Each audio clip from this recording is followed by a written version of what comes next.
সে আল্লাহ সকল প্রশংসা, সকলে বলি আলহামদুলিল্লাহ। কথা দিয়েছিলাম, আল্লাহ তাআলা সেই কথাকে রক্ষা করার তৌফিক দিয়েছেন। আলহামদুলিল্লাহ, আলহামদুলিল্লাহি কাফা ওয়া সালামুন আলা ইবাদিহিল্লাযীনা ইসতাফা। أما بعد فأعوذ بالله من الشيطان الرجيم. সকলে পড়ি বিসমিল্লাহির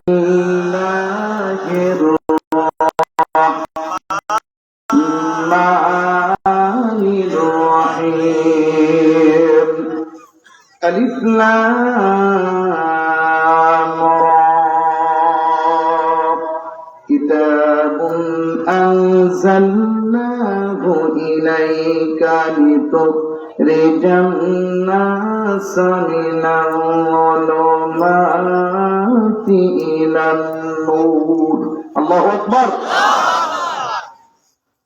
কিতাবুন আনজালনাহু ইলাইকা লিতুখরিজান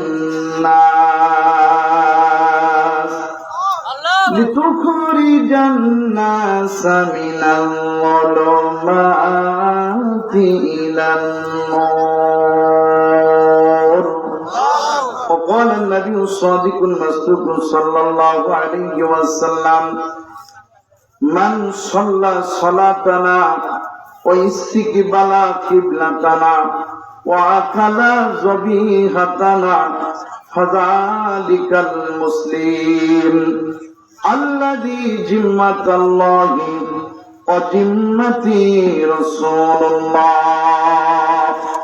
وقال تعالى يا أيها الذين آمنوا صلوا عليه وسلموا تسليما. بلغ العلا بكماله كشف الدجى بجماله حسنت جميع خصاله صلوا عليه. বারে বারে জ্বালাও বাতি, হয়তো বাতি জ্বলবে না, তাই বলে তো ভীরুর মতন বসে থাকলেও চলবে না। সবাই বলি كشف الدجى بجماله حسنت جميع صلوا عليه. যাদের ভয়ে নত হয়ে, যাদের ভয়ে নত হয়ে কাঁপত সকল বেঈমান, সেই বীরেরা কইরে তোরা, সেই বীরেরা কইরে তোরা, কোথায় গেল সেই ঈমান। বালাগাল উলাবি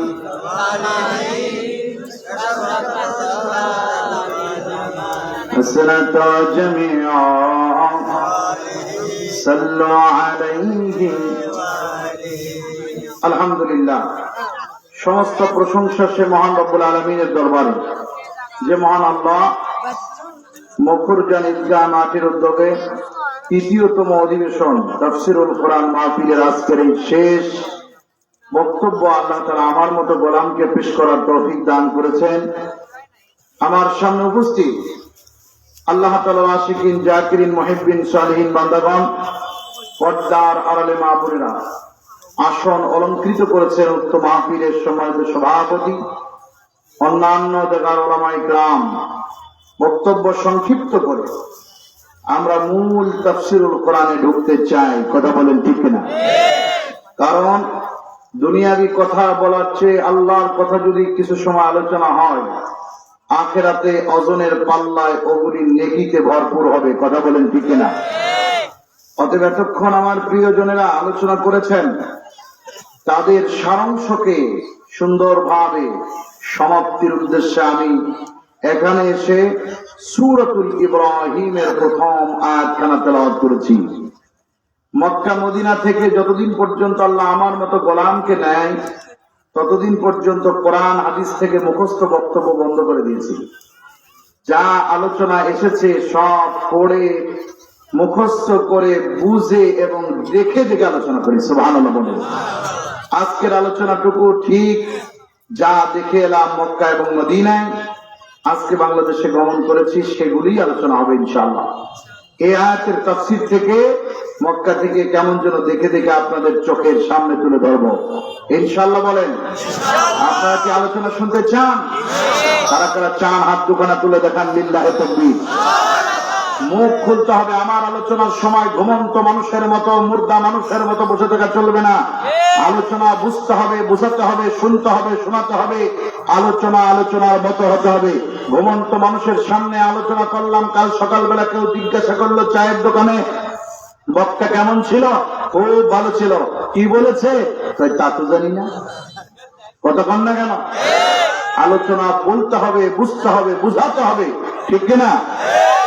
ইনশাআল্লাহ। প্রিয় ভাইরা, তবে একটি কথা বলতে চাই, সেটি হলো এই আলোচনার সাদৃশ্যে আমাদের এলাকা ঝিনাইদহ কুষ্টিয়া এলাকা বৃহত্তর যশোরের মধ্যে পড়েছে। আমরা কুষ্টিয়া ইসলামী ইউনিভার্সিটি থেকে একটু ছড়িয়ে 23 কিলোমিটার দূরে আমার বাড়ি।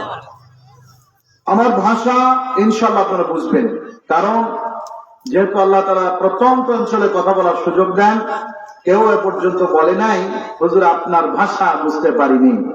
কি বলেন? দুই একটা ভাষা এদিকে ওদিকে থাকতে পারে, এজন্য আমি ক্ষমা চাই, যেহেতু আমিও একটা এলাকার ভাষার মানুষ। দ্বিতীয় কথা হলো, আমার এলাকার সাথে আপনাদের এলাকার একটা মিল আছে কিনা। যেমন আজকে আমাকে যে ভাই, আমার দরদের ভাই, এ পর্যন্ত যোগাযোগ রক্ষা করে অতীব সম্মানের দিকে তাকিয়ে এ পর্যন্ত নিয়ে আসলেন, তিনি আপনাদের এলাকার একটা খাবার আমাকে খাওয়াইছেন, ঐতিহ্যবাহী ডাল ঘাটি নাকি আলু ঘাটি।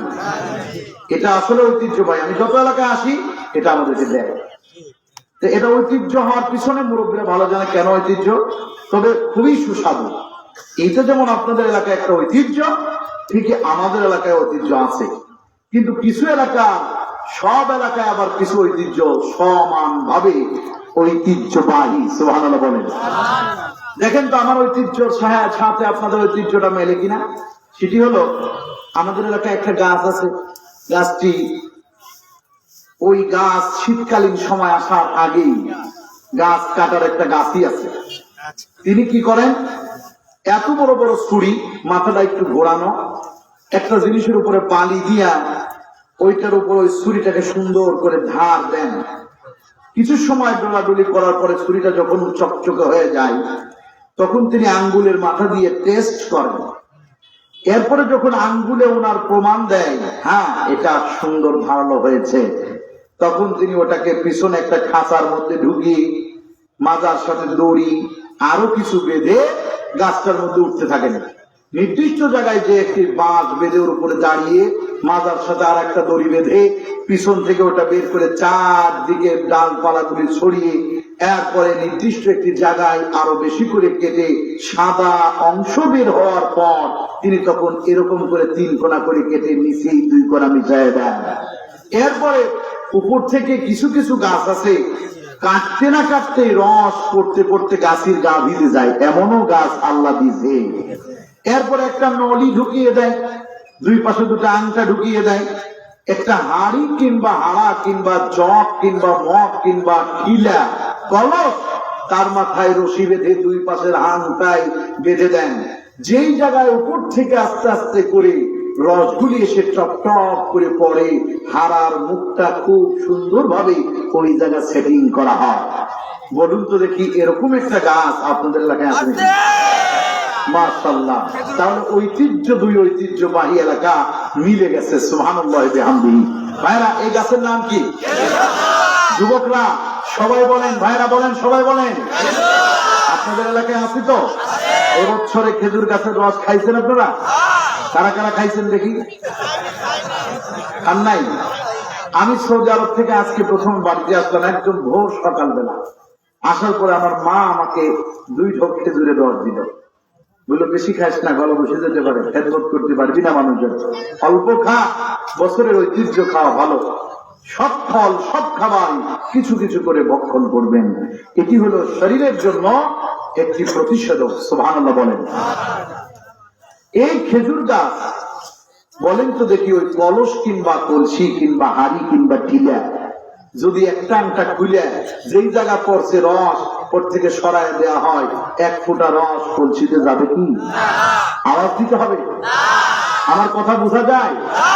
সকলে আওয়াজ দেবেন। আওয়াজ যত হবে বয়ান তত হবে। আওয়াজ কমে যাবে আল্লাহুম্মা আমিন বলে বাড়ি চলে যাব। কথা কোন ঠিক না বেঠিক? মাদের জায়গা হচ্ছে না। আমি আসার পথে কয়েকজন মা গল্প করছিল, আমি দূর থেকে শুনে আসলাম, বলছে যে জায়গা হচ্ছে না।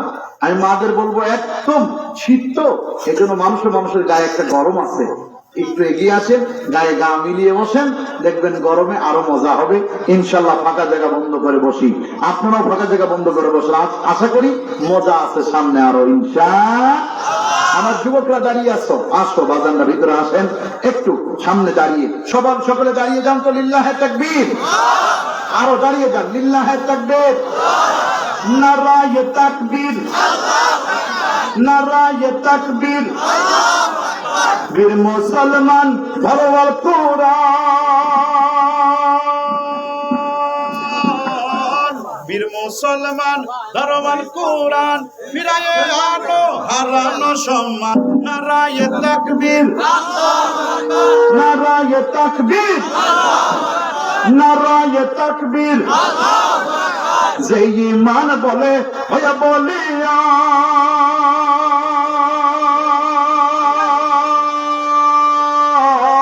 যে ঈমান বলে হয়ে বলিয়ান, হয়ে কাঁপতো কাফের জাহান। যে ঈমান বলে হয়ে বলিয়ান, শাসন করতো আজা জাহান। ফিরায় এসে হুঙ্কার দিতে হবে আর একবার, লিল্লাহে তাকবীর, লিল্লাহে তাকবীর, লিল্লাহে তাকবীর, লিল্লাহে তাকবীর। একদম ফাঁকা জায়গা বন্ধ করে বসবো। হ্যাঁ আমার ভাইরা, কেউ বাদ যাব না, সামনের ফাঁকা জায়গাগুলি সম্পূর্ণ বন্ধ করে বসবো। তাহলে এতক্ষণ যা বললাম আমার কথাগুলি কি বোঝা গেল? আপনারা কি কষ্ট পাচ্ছেন? মোনাজাত দিয়ে দিব? বলেন বলেন বলেন। আপনারা যা বলবেন তাই হবে। মোনাজাত দিব ভাইরা? মোনাজাত দিব? চলবে কি চলবে না? কারা কারা চলার পক্ষে হাত তুলেন তো। কতক্ষণ চলবে? সারা রাত চলবে? সারা রাত থাকবেন? সত্যি তো? তা একদম ফজর পড়ে যেতে পারবেন? দেখি কেনা কেনা ফজর পড়ে যাবে। সভাপতি সাহেব, এরা ফজর পড়ে যাবে, তবে এদের একটা কথার সাথে আমার মত মিলবে না। সেটা হলো আমার ভিন্ন মত আছে। এটা কি জানেন? সেটি হলো আমার মাথায় পাগড়ি দেখে অনেকে অনেক কিছু মনে করতে পারে। এটি আমার একটা রাসূলের একটা সুন্নাত হিসাবে আমি পড়ি। মনে রাখবেন, সেটি হলো ফজর পর্যন্ত তাফসীর চলবে না। তাফসীর চলবে সূর্য ওঠা থেকে সূর্য ডোবা পর্যন্ত। কারোর বাবার হুকুমে, কারোর কথার হুকুমে তাফসীর বন্ধ হবে না। কথা বলেন ঠিক না? তাফসীর চলছে তো চলবে, মাগরিবেও চলবে, জোহরেও চলবে, আসরেও চলবে, এশারেও চলবে, ফজরেও চলবে, রাত গভীরেও চলবে, রাত পরেও চলবে, দুপুরেও চলবে। তাফসীর চলছে তো চলবে, কারোর কথাই থেমে যাবে না, যায় না। কথা বলেন ঠিক না? কারোর 144 তাফসীর বন্ধ হয়নি। কথা বলেন ঠিক না? কোরআনের সম্রাট ঘুমিয়ে আছেন পিরোজপুরের জমিনে, আমি তার কথাগুলি নকল করতেছি। তার কবর জিয়ারত করে আসলাম এই উমরা হজে যাওয়ার আগে, মাত্র 15 দিন আগে। আল্লাহু আকবার। আল্লাহর জমিনের বান্দা আল্লাহর জমিনে ঘুমিয়ে আছেন, তিনি বক্তব্য দিয়ে গেছেন। আমরা তার উত্তরসূরি হয়ে বলছি চলছে তো চলবে। আমরা মুহাম্মাদের উত্তরসূরি হয়ে বলছি কোরআন চলছে তো চলবে। অতএব এই পক্ষে কারা কারা আছেন আল্লাহু আকবার বলেন। আরো জোরে আল্লাহু আকবার। একটা লিল্লাহে তাকবীরে ধরে যান তো। কার গলায় শক্তি আছে? একজন নওজোয়ান দাঁড়িয়ে যান। আল কোরআনের আলো, আল কোরআনের আলো, আল হাদিসের আলো, কোরআন আছে যেখানে আমরা আছি সেখানে।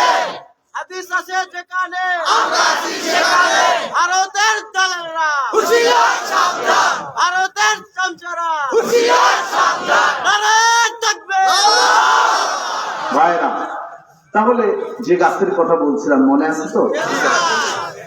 ওই যে নল দিয়ে টপ টপ করে রস পড়ে, একটা যদি রশি খুলে দেওয়া যায়, এক ফোঁটা রস পড়বে ভাই? সামান্য একটা খেজুর গাছের রসগুলি যদি ধরার জন্য এত কলা কৌশল আর এত ক্যাপাসিটি, এত সৌন্দর্য করা লাগে, আর সেই রসগুলি পেতে হলে এই নালার ঠিক মুখের মধ্যে খেজুরের একদম গাছের উপরে সুন্দর করে বাঁধতে হয়, কলসিটা পাততে হয়। এরপরে না গাছি যখন সন্ধ্যা বেলায় কলসি লাগিয়ে বাড়িতে এসে ঘুমিয়ে যায়, সারা রাত ব্যাপী উপর থেকে রসগুলি টপ টপ করে পড়ে পুরা কলসি সন্ধ্যা থেকে ফজর পর্যন্ত কে ভরে দেয়? কে ভরে দেয়? এই কলসিতে এক ফোঁটা রসও পড়ে নাই। গাছি অবাক হয়ে গেল, কি কারণ? পরে তাকে দেখে ঠিক যেখানে রসগুলি পড়েছে আমার কলসি, সেখানে পাতা হয় নাই। এটা হলো কোরআনের রসের মাহফিল। এই মাহফিলের কথাগুলি বলছেন আমরা একজন বক্তা, তার জবানের দিকে, চোখের দিকে, অঙ্গ ভঙ্গির দিকে যদি আপনি নজর করে না থেকে দুনিয়ার গল্প গুজব আর মার্কেটের ভিতরে যদি সময় কাটান আর ভাজা পোড়া খেয়ে বেড়ান, আল্লাহর কসম দুনিয়ার একটি গাছের রস যদি ওই কলসির বাধার কারণে না পড়ে, তাহলে আল্লাহর কোরআনের রস কখনো তার হেদায়েতে কাজে লাগবে না। অতএব আমরা দেরি না করে সরাসরি কোরআনুল কারীমের মধ্যে চলে যেতে চাই, আর সকলেই পড়ি আউযু বিল্লাহি মিনাশ শাইতানির রাজিম বিসমিল্লাহির রহমানির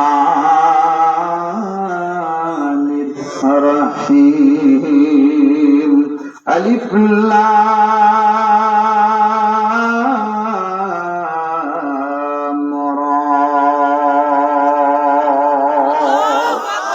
কিতাবুন আনজালনাহু ইলাইকা লিতুখরিজান নাসা মিনাল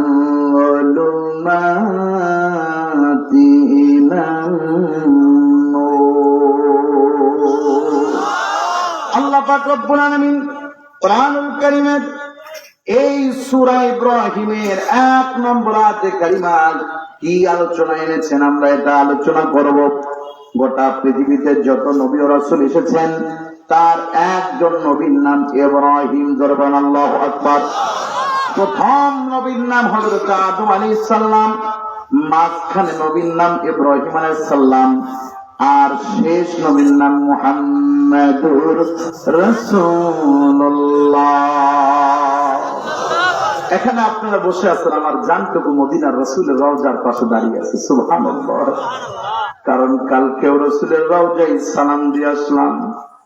আল্লাহ পাক রব্বুল আলামিন তিনজন নবীকে দিয়া আদম নবী, মুহাম্মাদুর রাসূলুল্লাহ নবীর মাঝামাঝি একজন নবীকে ফিট করেছেন, যার নামে এই সমস্ত পৃথিবীর সব উম্মত, নারী পুরুষ ছোট বড় সমস্ত মানব জাতিকে বলেছেন উনি আগের ও পরের সবার আব্বা।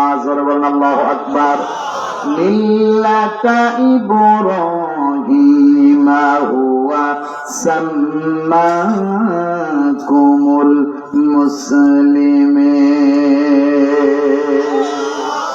এই ইব্রাহিম আলাইহিস সালাম হলেন সবার বাবা, আর তিনি হলেন প্রথম মুসলমান। জরবান আল্লাহু আকবার। মুসলমান ভাইরা আমার, এই ইব্রাহিম আলাইহিস সালামের নামে এই সূরাটি নামকরণ করা হয়েছে। তবে ভিতরে বিশাল আলোচনা, আমরা অত আলোচনা করে কখনোই শেষ করতে পারবো না। একটা আলোচনা, একটা আয়াতের আলোচনা দেখেন কত দূর যায়। এবার আসেন আমরা শুরু করি। প্রথম যে কথা আল্লাহ বলেছেন তার নাম হলো আলিফ লাম রা।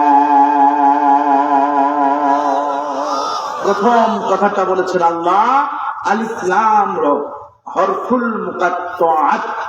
হরফুল মুকাত্তাআত মানে হলো যেই হরফগুলি শুরুতে আসে, অর্থ কেউ জানে না, জানেন আল্লাহু আ'লামু বিমুরাদিহি। এর অর্থগুলি কে জানে? আরো জোরে বলেন, কে জানে? কেউ জানে না, জানেন আল্লাহ। এমনকি রাসূল পাক সাল্লাল্লাহু আলাইহি সাল্লাম তিনিও এর অর্থ করে যান নাই। আর বর্তমানে অনেক ভণ্ড পীর, হুজুর, ফকির এরা বেরিয়েছে। ভালোদের কথা আমি বলিনি, বলেছি ভণ্ডর কথা বলেছি। তারা নাকি আলিফ লাম মিম, আলিফ লাম র, ত হা ইয়াসিন, আইন সাদ কফ নুন, এগুলির নাকি অর্থ বানিয়ে ফেলেছে। নাউযুবিল্লাহি মিন যালিক। কোত্থেকে বানালো?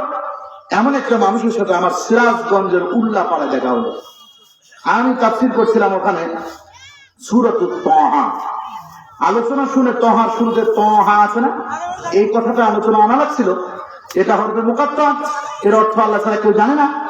তখন উনি আমাকে ঘরের মধ্যে এসে বললেন, হুজুর আপনি এর অর্থ করতে পারলেন না, তাই বলে দুনিয়ার কেউ জানে না? আমি বললাম, অসম্ভব, কেউ জানে না। উনি বললেন, হুজুর আমার পীর সাহেব হুজুরের অর্থ জানে। আমি বললাম, তোমার পীর সাহেবের নাম কি? উনি বললেন, অমক অমক অমক। আমি বললাম, আল্লাহর কসম, আমি পৃথিবীর সবচেয়ে বড় মুফাসসিরের হাতে হাত দিয়েছি। সুবহানাল্লাহ বিহামদিহি। আমি সবচেয়ে বড় মুফাসসির, যিনি মুফাসসিরদের সর্দার, আমি তার মসজিদে নামাজ পড়েছি এবং আমি তার রওজা শরীফ জিয়ারত করেছি।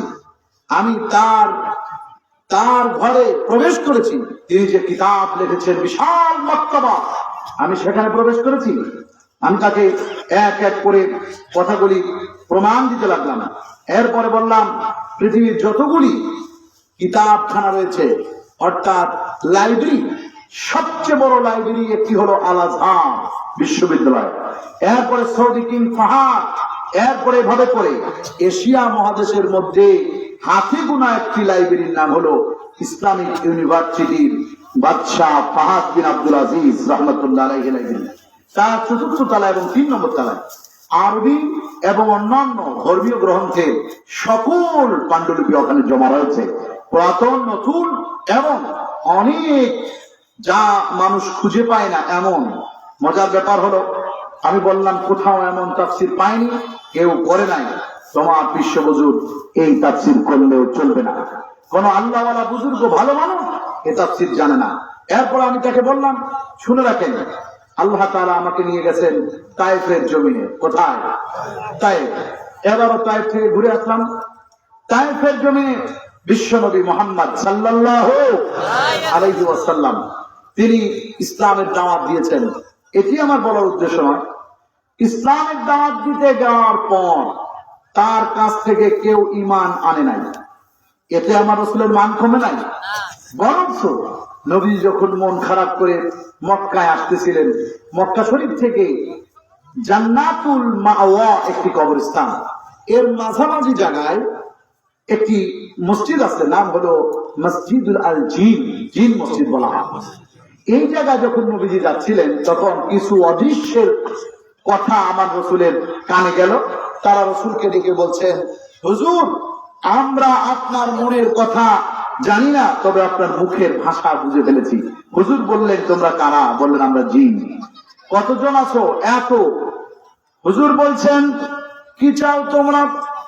জিনেরা বলল, হুজুর দুনিয়ার কোন মানুষ যদি ঈমান না আনে, আল্লাহ পাক রব্বুল আলামিন কোরআন নাযিল করেছেন, কুল উহিয়া ইলাইয়া আন্নাহু ইসতামা'a নাফারুম মিনাল জিন।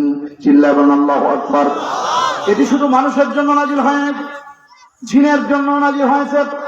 হুজুর আপনার উপরে কোরআন নাযিল হয়েছে, মানুষ না নিলেও আপনি আমাদেরকে দেন, আমরা ঈমান আনব। বিশ্বনবী খুশি হয়ে তাদেরকে মুমিন বানালেন, ঈমান আনলেন। আল্লাহর হাবিব মাঝে মাঝে ওখানে যান এবং তাদেরকে নামাজ পড়ান, তালিম দিতেন। আমরাও সেখানে মাঝে মাঝে যাই, 2 রাকাত করে একটু বরকতের জন্য নামাজ আদায় করি। মুসলমান ভাইরা আমার, এই যে বাংলার জমিনে প্রায় 60 বছর ধরে কোরআনের তাফসীর করেছেন এমন একজন মানুষ, আপনাদের তার পরিচয় দেওয়া লাগবে না। শুধুমাত্র কোরআনের পাখি নামটা বললেই সকলে চিনে ফেলে। কথা বলেন ঠিক কিনা? ওই বিশাল মানুষটার অহংকারে আল্লাহর জমিনের সব কাফের গুলি থরথর করে কাঁপত। শুধু তাই না, তার সুললিত কণ্ঠে কোরআনের তাফসীর শুনে অনেক মানুষগুলি ঈমান এনেছে। এমনকি যে ঈমান এনেছে হিন্দু মানুষ, আমার সাথে সে লেখাপড়া করেছে, এমন একটা মানুষ আমি পাইছি। তার জীবনে যদি কেউ বলতো তুমি একটা ছোট্ট সুন্দর ঘটনা বলো, সে বলতো আমি হিন্দু মানুষ ছিলাম, বাবা ছিল না, মা ছিল না, আমি শুধু ঈমান এনেছি অমুক ব্যক্তির কোরআনের তাফসীর শুনে। আমি বাদাম বিক্রি করতাম, গরিব মানুষ ছিলাম। মুসলমান ভাইরা আমার, বিশ্ব নবী মুহাম্মদুর রাসূলুল্লাহ ঠিক সাল্লাল্লাহু আলাইহি সাল্লাম যেমন তিনি কোরআনের প্রথম বাণী এনেছেন, আল্লাহর কাছ থেকে তারে দেয়া হলো। আর এই কোরআন শরীফের বর্ণনা আস্তে আস্তে বাংলার জমিনে একজন মুফাসসিরদের সম্রাট পাওয়া গেল। কথা বলেন ঠিক কিনা? আপনাদের এলাকায় যারা রাস্তাঘাট তৈরি করে, জমিন কাটে, পুকুর কাটে, তাদেরকে বলা হয় মাটি কাটাওয়ালা। কথা কোন ঠিক কিনা? আমাদের এলাকায় ঠিক তাই বলে। এবং ওই ব্যক্তিদের একজন হেড থাকে, মেইন থাকে, ওনাকে বলা হয় মাটি কাটার সর্দার। কথা কোন ঠিক না? ঠিক প্রত্যেকটা সেক্টরে একটা মেইন ব্যক্তি আর সর্দার থাকে। বাংলার জমিনে যত বক্তায় আসুক আর আসবে, একজন কোরআনের পাখি হলেন কোরআনের সর্দার। কথা বলেন ঠিক কিনা? আমি এমন মানুষ পেয়েছি, তারা আমাকে বলেছেন হুজুর উনি যদি আসেন তাহলে আমি ওই মাঠে 7 দিন আগে বসে থাকবো। সুবহানাল্লাহ বলবেন না? আমি এমন মানুষ পেয়েছি, ওই মানুষটা বলেছেন আমি যতদিন কোরআনের পাখি জেল থেকে মুক্ত না হবে আমি ততদিন পর্যন্ত রোজা ছাড়বো না। আল্লাহর বান্দা এখনো বেঁচে আছে, আমি তার চেহারাটা দেখেছি, ওনার দাড়িটা নামি পর্যন্ত আমি মাঝে মাঝে দাড়িটা ধরে চুমা খাই। মাঝে মাঝে বলি হুজুর আপনি এত কষ্ট করেছেন, এত কষ্ট করেছেন, যখন বিশাল করোনা ভাইরাস তখন আপনি রোজা রাখছেন। এই চৈত্র মাসের রোজা আপনার মিস যায় নাই। মাঘ ফাল্গুন চৈত্র কোন কঠিন মাসের রোজা আপনার বাদ যায় নাই। এখন কি করেন? বলে রোজা রাখতে রাখতে এত মহব্বত তৈরি হয়েছে রোজার প্রতি, একটা রোজাও ভাঙি না, যতদিন বেঁচে থাকবো প্রতিটা রোজায় আমি দেখতে পারবো। আল্লাহু আকবার। মুসলমান ভাইরা আমার, গোটা বাংলার জমিনে এশিয়ার ভিতরে একজন যেমন মুফাসসির সেরা, তারপরে স্তর বাই স্তর ঠিক গোটা পৃথিবীতে একজন মুফাসসির সেরা। কারণ যে মুফাসসির এশিয়ার সেরা তিনিও কারণ না কারো তাফসীর পড়ে বয়ান করে। কথা কন না কেন? মজার ব্যাপার হলো সমস্ত পৃথিবীর সব তাফসীর কারকদের সেরা তাফসীর কারক কে জানেন? আর কেউ না, এই যে গত 28 তারিখে, আজ 3 তারিখ, মাত্র কয়েকদিন আগে তার রওজা শরীফ জিয়ারত করলাম। আমার এই ফোনে ভিডিওটা দিয়ে দিয়েছি, লাইভ টেলিকাস্ট করতেছিলাম, লাইভ করতেছিলাম। আল্লাহর বান্দা বিশ্ব নবীর হাতে গড়া মানুষ, নবীজির আপন চাচাতো ভাই, নবীজির চাচার নাম হলো আব্বাস রাদিয়াল্লাহু তাআলা আনহু, আর ওই আপন চাচাতো ভাইয়ের নাম হলো আব্দুল্লাহ। আল্লাহু আকবার। এই জন্য তাদের নামটা হলো আব্দুল্লাহ ইবনে আব্বাস রাদিয়াল্লাহু তাআলা আনহু। তায়েফের জমিনে যে পাহাড়টি রয়েছে, এই জমিনের থেকে পাহাড়টির উচ্চতা হলো 8000 ফিট উচ্চতা। বলেন কত হাজার? এই 8000 ফিট উচ্চতা এই পাহাড়। এই পাহাড়ের উপর আব্দুল্লাহ ইবনে আব্বাসের বিশাল বড় একটা গেট আছে। গেটে লেখা রয়েছে বাবে আব্দুল্লাহ ইবনে আব্বাস রাদিয়াল্লাহু তাআলা আনহু। ভিতর দিয়ে ঢোকার পরে বিশাল একটি সৌন্দর্য মণ্ডিত একটা আর্কিটেক্ট, যা পুরা সৌদি ওয়ার্ল্ডের ভিতরে এরকম মসজিদ একটা অদ্বিতীয় আর কোনটা নাই। মজার ব্যাপার, ওই মসজিদের মধ্যে ঢোকার আগেই বাম হাতে হুজুরের কবর। কবরটার সামনে লেখা রয়েছে, হুজুরের কবরের সাথে একটা, এই যে একটা জায়গা, এত বড় একটা জায়গা নিয়ে বিশাল কিতাবখানা, শুধু কিতাব আর কিতাব, কোরআনের তাফসীর। আল্লাহর বান্দা হলেন আব্দুল্লাহ ইবনে আব্বাস, কিন্তু তার নামের শুরুতে লকব দিয়েছেন আল্লাহর নবী এবং সাহাবীরা। আল্লাহ রসুলের সাহাবীরা বলেছেন আব্দুল্লাহ ইবনে আব্বাস রসুল যখন মারা যান তখন তার বয়স ছিল মাত্র 13 বছর। বলেন কয় বছর? 13 বছরের মানুষ কতটুকু বুঝতে পারে? কিন্তু আল্লাহ তাকে আল্লাহুম্মা ইহদি ফাক্কিহু ফিদ্দীন ওয়া আল্লিমহু ফিদ্দীন, আল্লাহ পাক তাকে রসুলের দোয়া কবুল করে নিয়া এত হেদায়েত আর এত দিনের সমজ দিয়েছিলেন, সমস্ত মুরব্বী সাহাবীদের টপকিয়ে তিনি রইসুল মুফাসসিরিন হয়ে গেছেন। আল্লাহু আকবার বলেন। এই আব্দুল্লাহ ইবনে আব্বাস রাদিয়াল্লাহু তাআলা আনহু তিনি এই আলিফ লাম মিমের অর্থ করেন নাই। আর বেটা তুমি সৈয়দ আলী, গোলাম আলী, তুমি লিয়াকত আলী, তুমি জুতর কালী, তুমি কেমনে তাফসীর খুঁজে পেলে? কথা কোন ঠিক না দেখি? আওয়াজ দেন না কেন?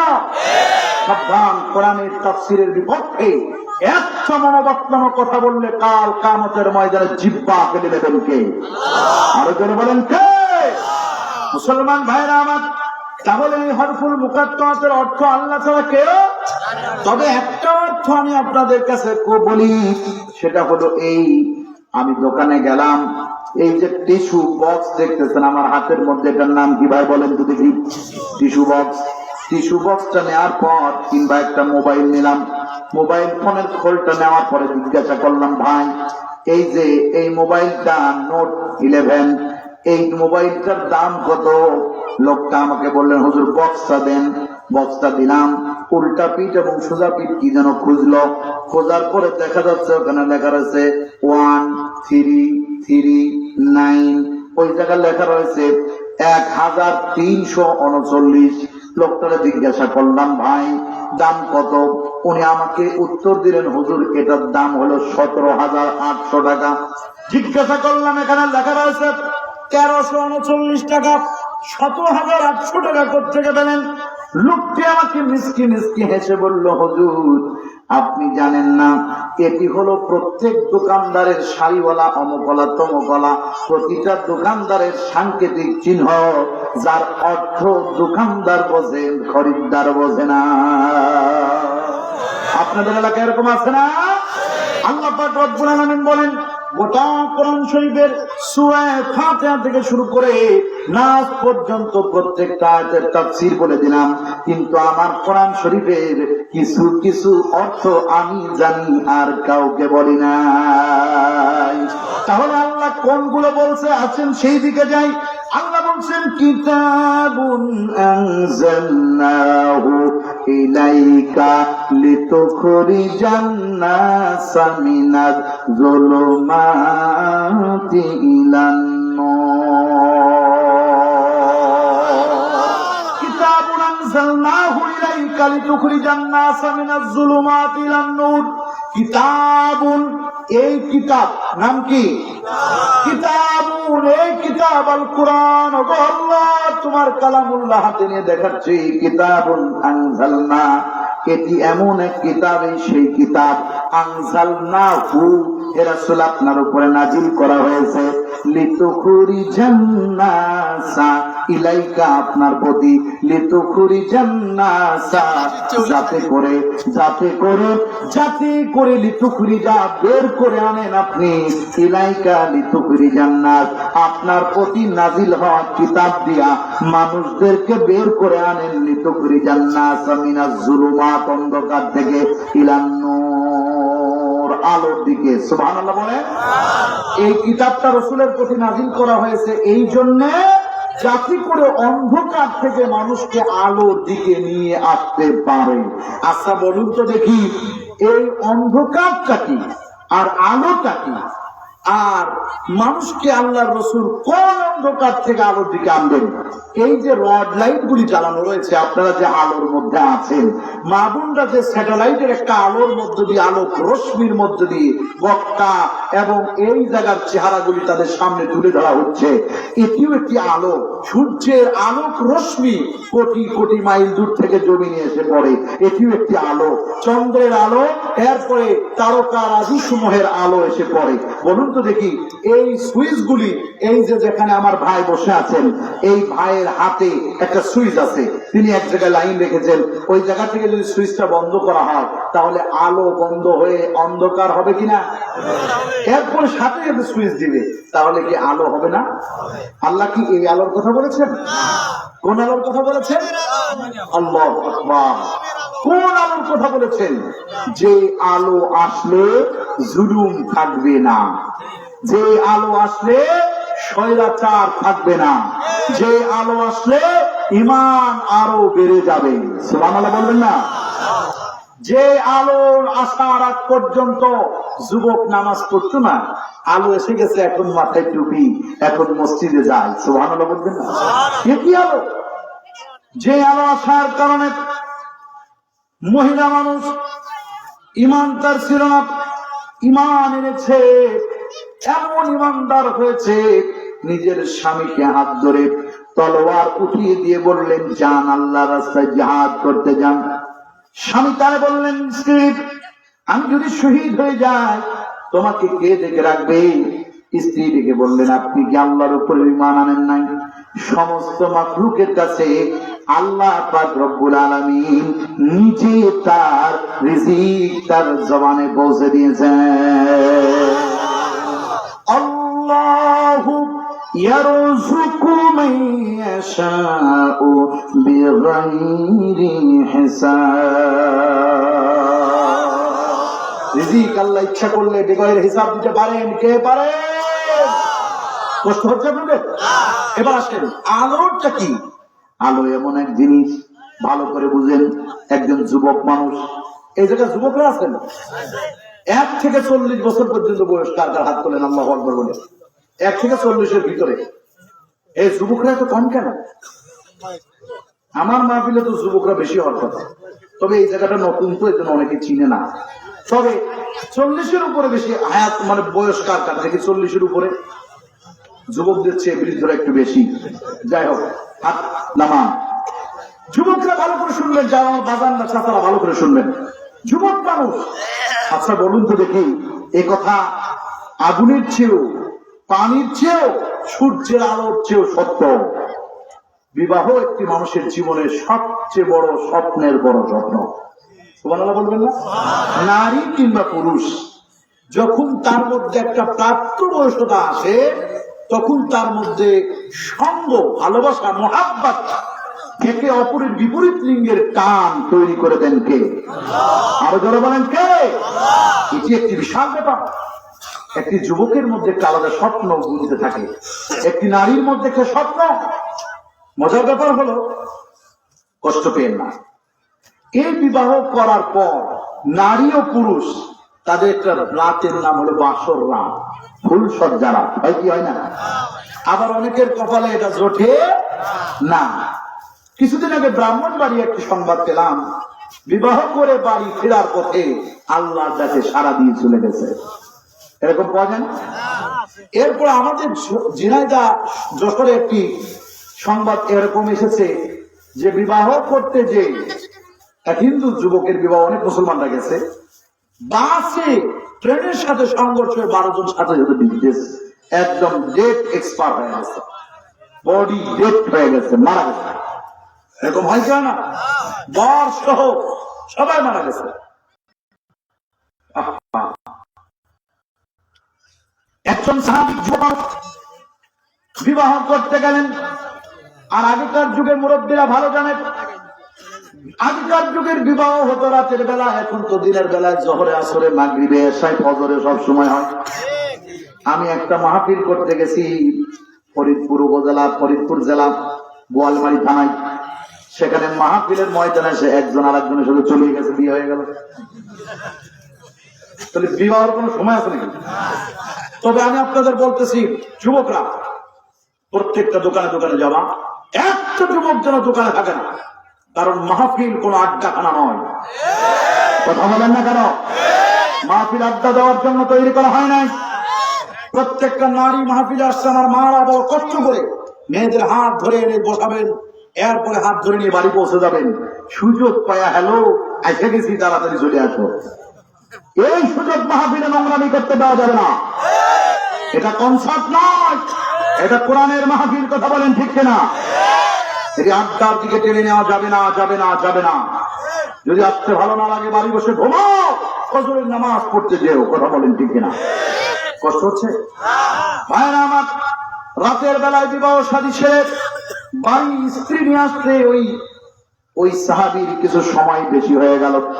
হঠাৎ করে বাড়ির মধ্যে যখন ঢুকলেন, তখন কেমন যেন আজানের শব্দ কানের মধ্যে আসলো। বাংলাদেশে কত রকম আজান হয়, হয় না?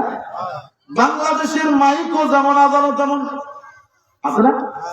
সৌদি আরবের 2টা মসজিদের মাইক পৃথিবীর সব সাউন্ড ব্যবস্থার চেয়ে ভালো। একটা হলো মসজিদে নববী, আর একটা হলো মসজিদে হারাম। নববীটা হারাম, এই জন্য হারামাইন বলা হয়। আর শরীফাইন, এই হারাম। এরা জাপানকে বলেছে পৃথিবীর সবচেয়ে অত্যাধুনিক প্রযুক্তির প্রোগ্রামের আমাদেরকে সাউন্ড ব্যবস্থা দাও।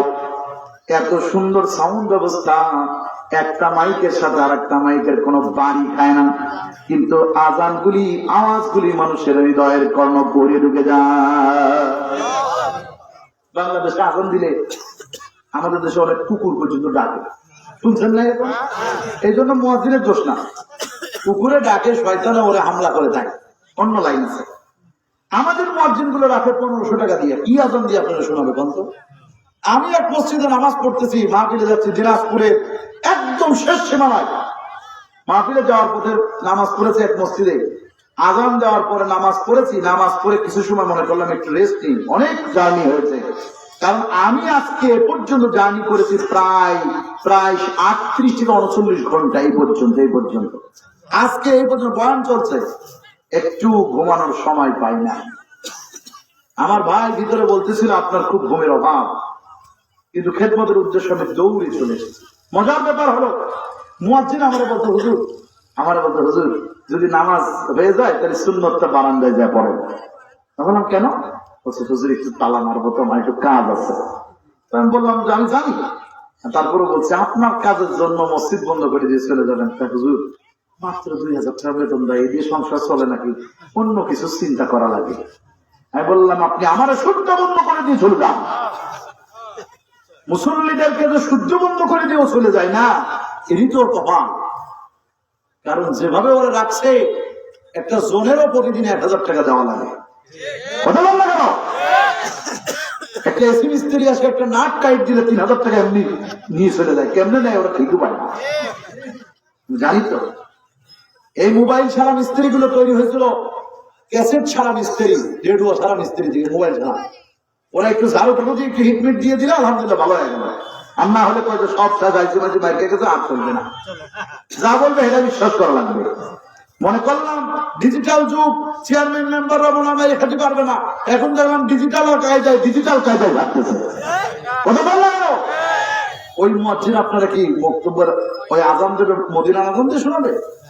মসজিদে রাখবেন টাকা দিয়া, পয়সা দিয়া, তার পেটটা চালাবেন, সে কোরআন ধরে আজান দিয়ে মানুষকে ডাকবে। কথা কান ঠিক কিনা? আজান আল্লাহু আকবার, আল্লাহু আকবার, এমনি যে আজান দিয়ে তাড়াতাড়ি করে বাড়ি যায়, এটাই হতো না। মদিনার মসজিদে আজান হচ্ছে, আমি মসজিদে নববীতে বসা, মুয়াজ্জিন আজান দিতেছেন, আজানটা একটু শোনায় দিই দেব? বলেন আল্লাহু আকবার।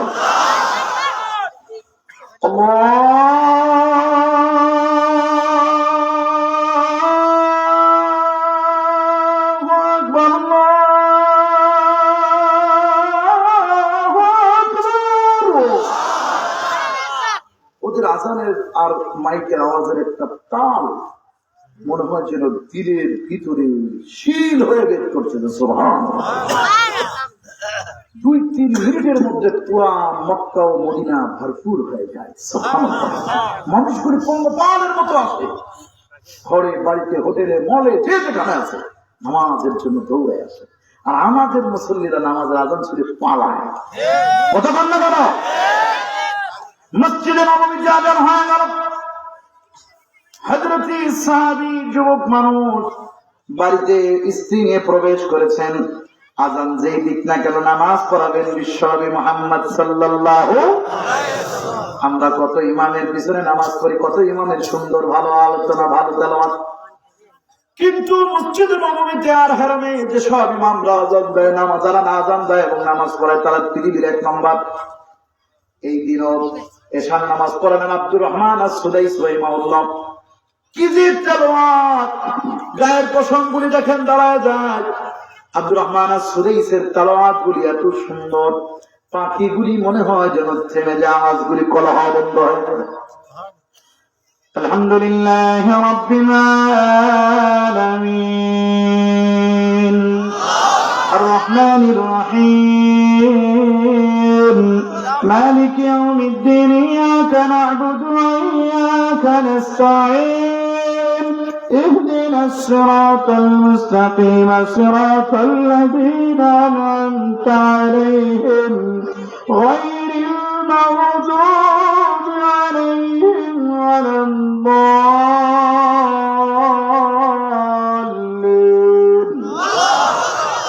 রহমান সুলাইসের তেলাওয়াত শাইখ বুসাইল আছেন উনি যে কি খান্না জড়িত ভালো তেলাওয়াত দেন আল্লাহু আকবার সাহাবী বাড়ির মধ্যে প্রবেশ করে ঘরের মধ্যে স্ত্রীকে হাত ধরে ঢুকায় দিয়ে বললেন, স্ত্রী বললেন আসেন ভিতরে আসেন, এতদিনের বোনানো স্বপ্ন আপনার সাথে কথা বলবো। স্বামী বললেন দেখো সব কথা হবে, তবে আমি আমার ফজরের নামাজটা মিস করবো না। বিশ্বনবী আখিরি জামানার পয়গম্বর মুহাম্মদুর রাসূলুল্লাহর পিছনে নামাজ পড়বো এ কথা কেন আনলাম? লিতুখরিজান নাসা মিনাজ যুলুমাতি ইলান নূর, মানুষ কি করে আলোর দিকে আসে এটা বোঝানোর জন্য। সাহাবী বললেন স্ত্রী তুমি ফজরের নামাজ আদায় করো, আমি যতক্ষণ না ফিরবো ততক্ষণ কোরআনের তেলাওয়াত চালিয়ে যাবা। স্বামীর কথা অনুযায়ী স্ত্রী কোরআন তেলাওয়াত করছেন, নামাজ পড়লেন। আল্লাহ নবীর পিছনে ওই সাহাবী নামাজ পড়লেন, মনে করলেন সালাম ফিরাইয়া। আমরা যেমন অনেকে আছে সপ্তাহে কোনো ওয়াক্তে নামাজ পড়ে না, জুমার নামাজটা পড়ে সালাম মুসল্লিদের একবার ইমাম সাহেব আসসালামু আলাইকুম ওয়া রাহমাতুল্লাহ যদি একটু দেরি করে ফেলে তাহলে বাম পাশের জায়গা খালি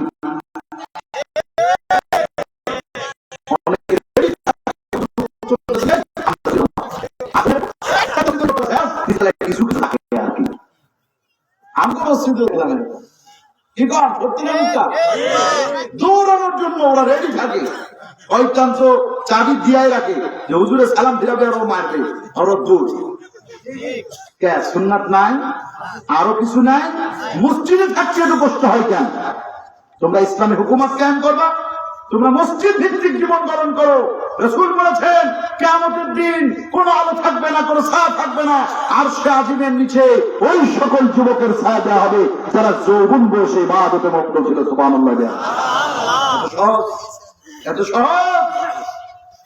কলবুন মুআল্লাক ফিল মাসাজিদ, এবং তাদেরকে জায়গা দেওয়া হবে যাদের কলবটা মসজিদের সাথে লেগেছে। আমাদের দুর্গ দুইটা, আমাদের ধর্মীয় উপাসনালয় চারটা, একটার নাম হলো মসজিদ, আর একটার নাম মাদ্রাসা, আর একটার নাম ঈদগাহ, আর একটার নাম গরস্থান। এটার নাম কি কিসের উদ্যোগ হচ্ছে? কবরস্থানের উদ্যোগে না, ঈদগাহের উদ্যোগে না? হ্যাঁ, এই চারটার উপর আমাদের কোন জায়গা আছে? আছে তো চার জায়গায় দুই জায়গা কাম কম হয়, মাঝে মাঝে ঈদগাহে যাওয়া লাগে বছরে 2 বার, আর মাঝে মাঝে কবরস্থানে যাওয়া লাগে নাকি? কিন্তু মসজিদ আর মাদ্রাসা আমাকে প্রতিদিন যাওয়া লাগবে। মনে রাখবেন মুসলমান, আমাদের চিরশত্রু ইন্ডিয়ার সাথে আমাদের একদিন যুদ্ধ হবে। এটা আমি বলছি না, বিশ্বনবী মুহাম্মদুর রাসূলুল্লাহ বলে গেছেন এই যুদ্ধের নাম হবে গাজওয়াতুল হিন্দ। এই যুদ্ধে আমাদের অংশগ্রহণ করতে হবে। আমি উহুদ, বদর, খন্দক, হুনাইন সব জায়গায় ঘুরেছি, সাহাবীদের যুদ্ধের অবলোকন করেছি। এই যুদ্ধে অংশগ্রহণকারী সাহাবীদের মর্যাদা এই গাজওয়াতুল হিন্দে অংশগ্রহণকারীদের মর্যাদা এক হবে। সুবহানাল্লাহ বলেন। শুধু তাই নয়, এই যুদ্ধে আমাদের দুর্গ হবে 2টা, মসজিদ আর মাদ্রাসা। এই জন্য মসজিদ মাদ্রাসা তৈরি করতে হবে। কথা বলেন ঠিক না বেটে? মসজিদ মাদ্রাসা ওয়ালা হতে হবে, এর উপায় নাই।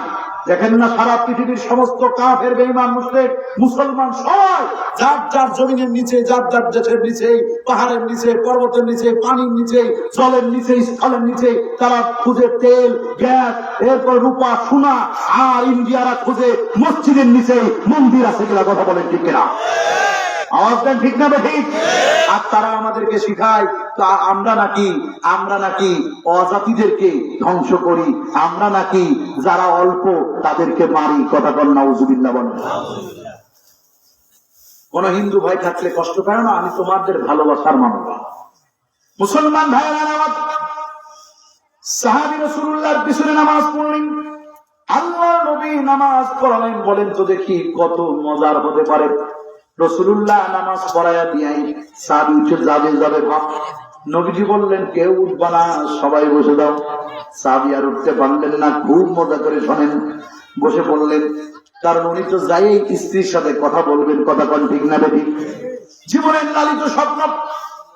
কিন্তু নবীজির কথাও যে উনি বসে বললেন, আল্লাহ নবী বললেন কেউ উঠবা না, উনি উঠলেন না। উঠতে চাই কিন্তু উঠতে পারে না। এক পর্যায়ে রাসূলুল্লাহ বললেন, শুনে রাখো, রোমান থেকে খবর এসেছে, রোমানের 1,00,000 সৈনিক, তারা নাকি রেডি হয়েছে অস্ত্র শস্ত্র নিয়ে সুসজ্জিত হয়ে। আমি মুহাম্মদকে তারা হত্যা করতে চাই। বলেন তো দেখি, যার যার দলের হুজুরকে যদি কেউ মারতে চায়, তার দলের লোকেরা পাগলের মতো তারে বাঁচাবে আর তারা যুদ্ধ করবে। কথা বলেন ঠিক কিনা? তাহলে এই দুনিয়ার মধ্যে যদি দলের লোককে বাঁচানোর জন্য যদি যুদ্ধ করে জীবন দেয়, আর যে নবী ও রাসূল তারে বাঁচানোর জন্য যদি কেউ জীবন দেয়, তাহলে সে মরার সাথে সাথে আল্লাহর জান্নাতে চলে যাবে। মুসলমান ভাইরা আমার, এবার দেখেন সাহাবী উঠতে যে উঠতে না পেরে রাগ বেড়ে গেল। হুজুর, কে আপনাকে মারতে চায় আমাদেরকে বলেন, আমরা যুদ্ধ করব। বিশ্ব নবী বললেন, যুদ্ধ করার জন্য তোমাদের বড় কঠিন পরীক্ষা দিতে হবে। বলে হুজুর কি পরীক্ষা? কয় কারা কারাই যুদ্ধে যেতে চান হাত তোলেন। এই রাসূলুল্লাহ সাল্লাল্লাহু আলাইহি ওয়াসাল্লামের সাথে যারা বসেছিলেন সব সাহাবীরা হাত তুললেন, মাথা গুনে গুনে 3,000 সাহাবী পাওয়া গেল। নবীজি বললেন 3,000 সাহাবী, 1,00,000 থেকে 3,000-এ ভাগ দেন কয়জন করে? বলে জানেন? 33 জন করে। কয়জন করে? 33 জন করে সাহাবী যদি 1,00,000 সাথে যুদ্ধ করে, বলেন তো দেখি কত কঠিন হবে। নবীজি বললেন, শোনো, বদর, উহুদ, খন্দক, হুনাইন, সমস্ত জিহাদের চেয়ে জিহাদটা হবে কঠিন।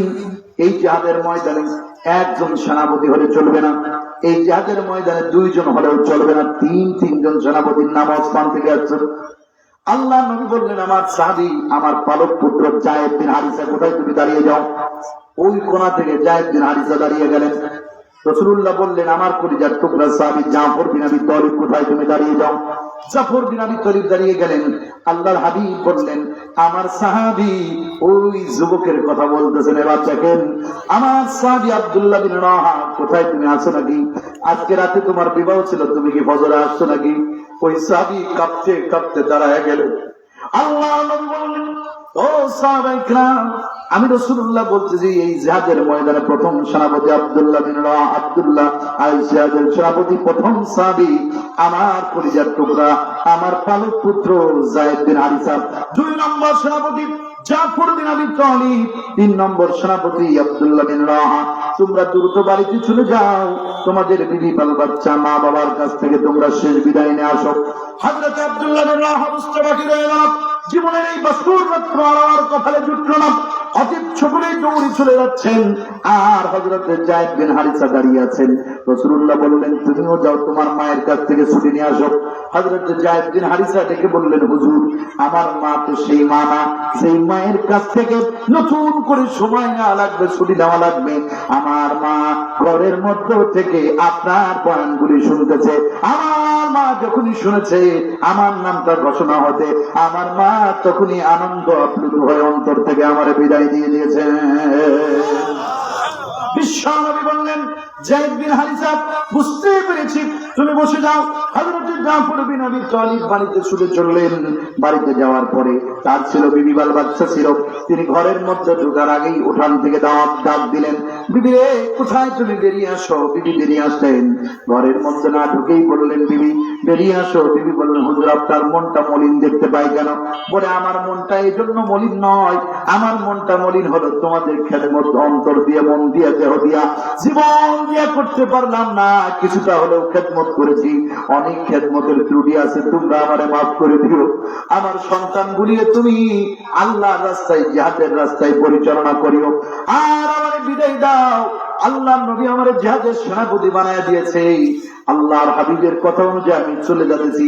বিবি ডাক দিয়ে বললেন, স্বামী গো, আমি আপনার নেককার স্ত্রী, আমার আঁচল দিয়া, আমার শাড়ির আঁচল পেতে আপনার জন্য দোয়া করলাম। আল্লাহ, আমার স্বামী কি? আয় আল্লাহ, আমার স্বামীকে জিহাদের ময়দান থেকে তুমি গাজী বানায় পাঠায়, শহীদ না করে গাজী বানায় আমার ঘরে দিও।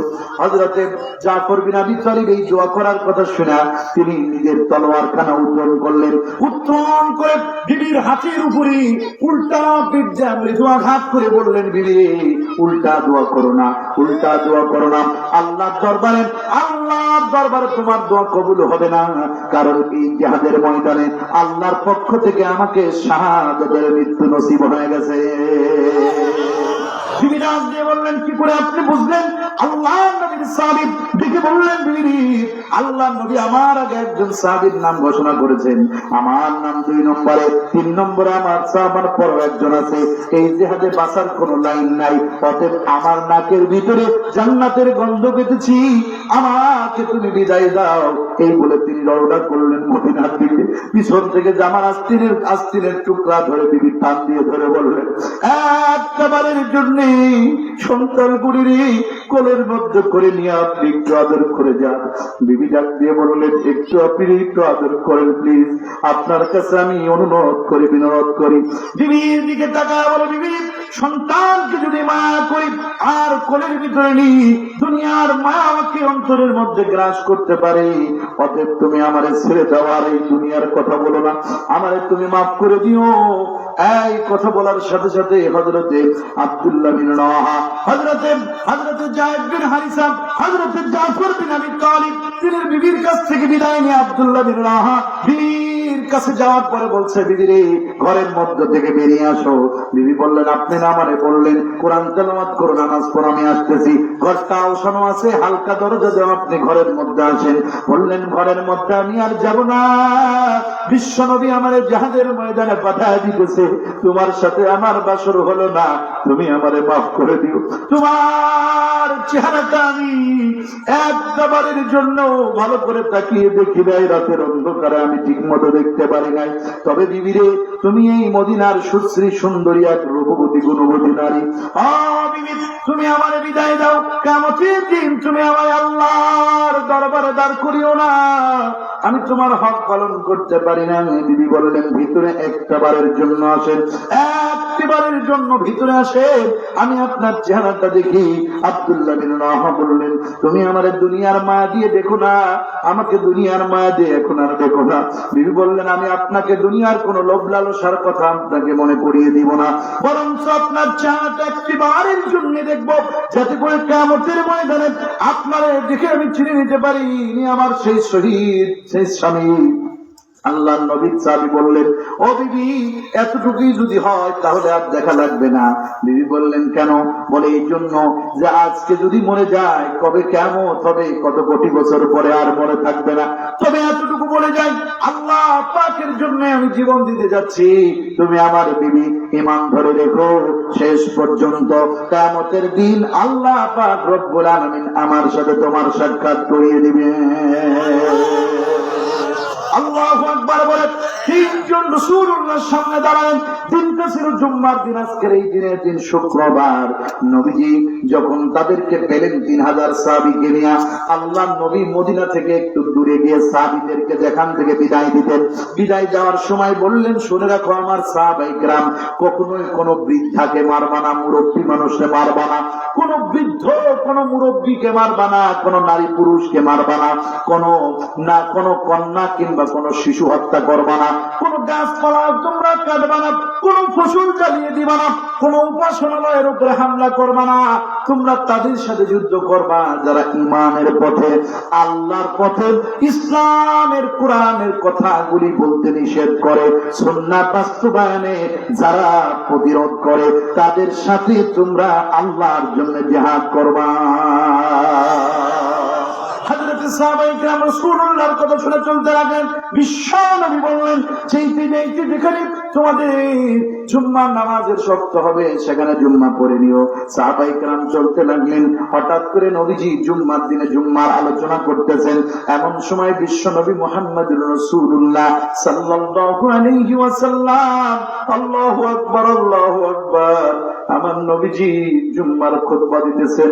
দাঁড়িয়ে দিতে দিতে দিতে দিতে তাকিয়ে দেখলেন ওই কোনায় একজন রুমাল মুড়ি দিয়ে বসে আছে। কি নাম তোমার? বিশ্ব নবী বললেন, দাঁড়িয়ে যাও তুমি। আল্লাহর নবীর কথা শুনে ওই সাহাবী দুই চোখের পানি মুছতেছে আর কাঁদতেছে। নবীজির কথা শুনে তিনি দাঁড়াচ্ছেন না। নবীজি বললেন, আমি বলছি তুমি দাঁড়াও। তুমি কে? ওই সাহাবী আস্তে আস্তে করে কাঁপতে কাঁপতে দাঁড়ালেন। মুখটা তখনও ঢাকা। নবীজি বললেন, মুখের উপর থেকে রুমালটা তোলো। মুখের উপর থেকে রুমালটা তোলা হলো। নবীজি চিনে ফেললেন। বললেন, তোমাকে না সেনাপতির দায়িত্ব দিয়ে পাঠালাম, তুমি এখানে কেন? ওই সাহাবী আর কেউ না, উনি হলেন আব্দুল্লাহ বিন রাওয়াহা।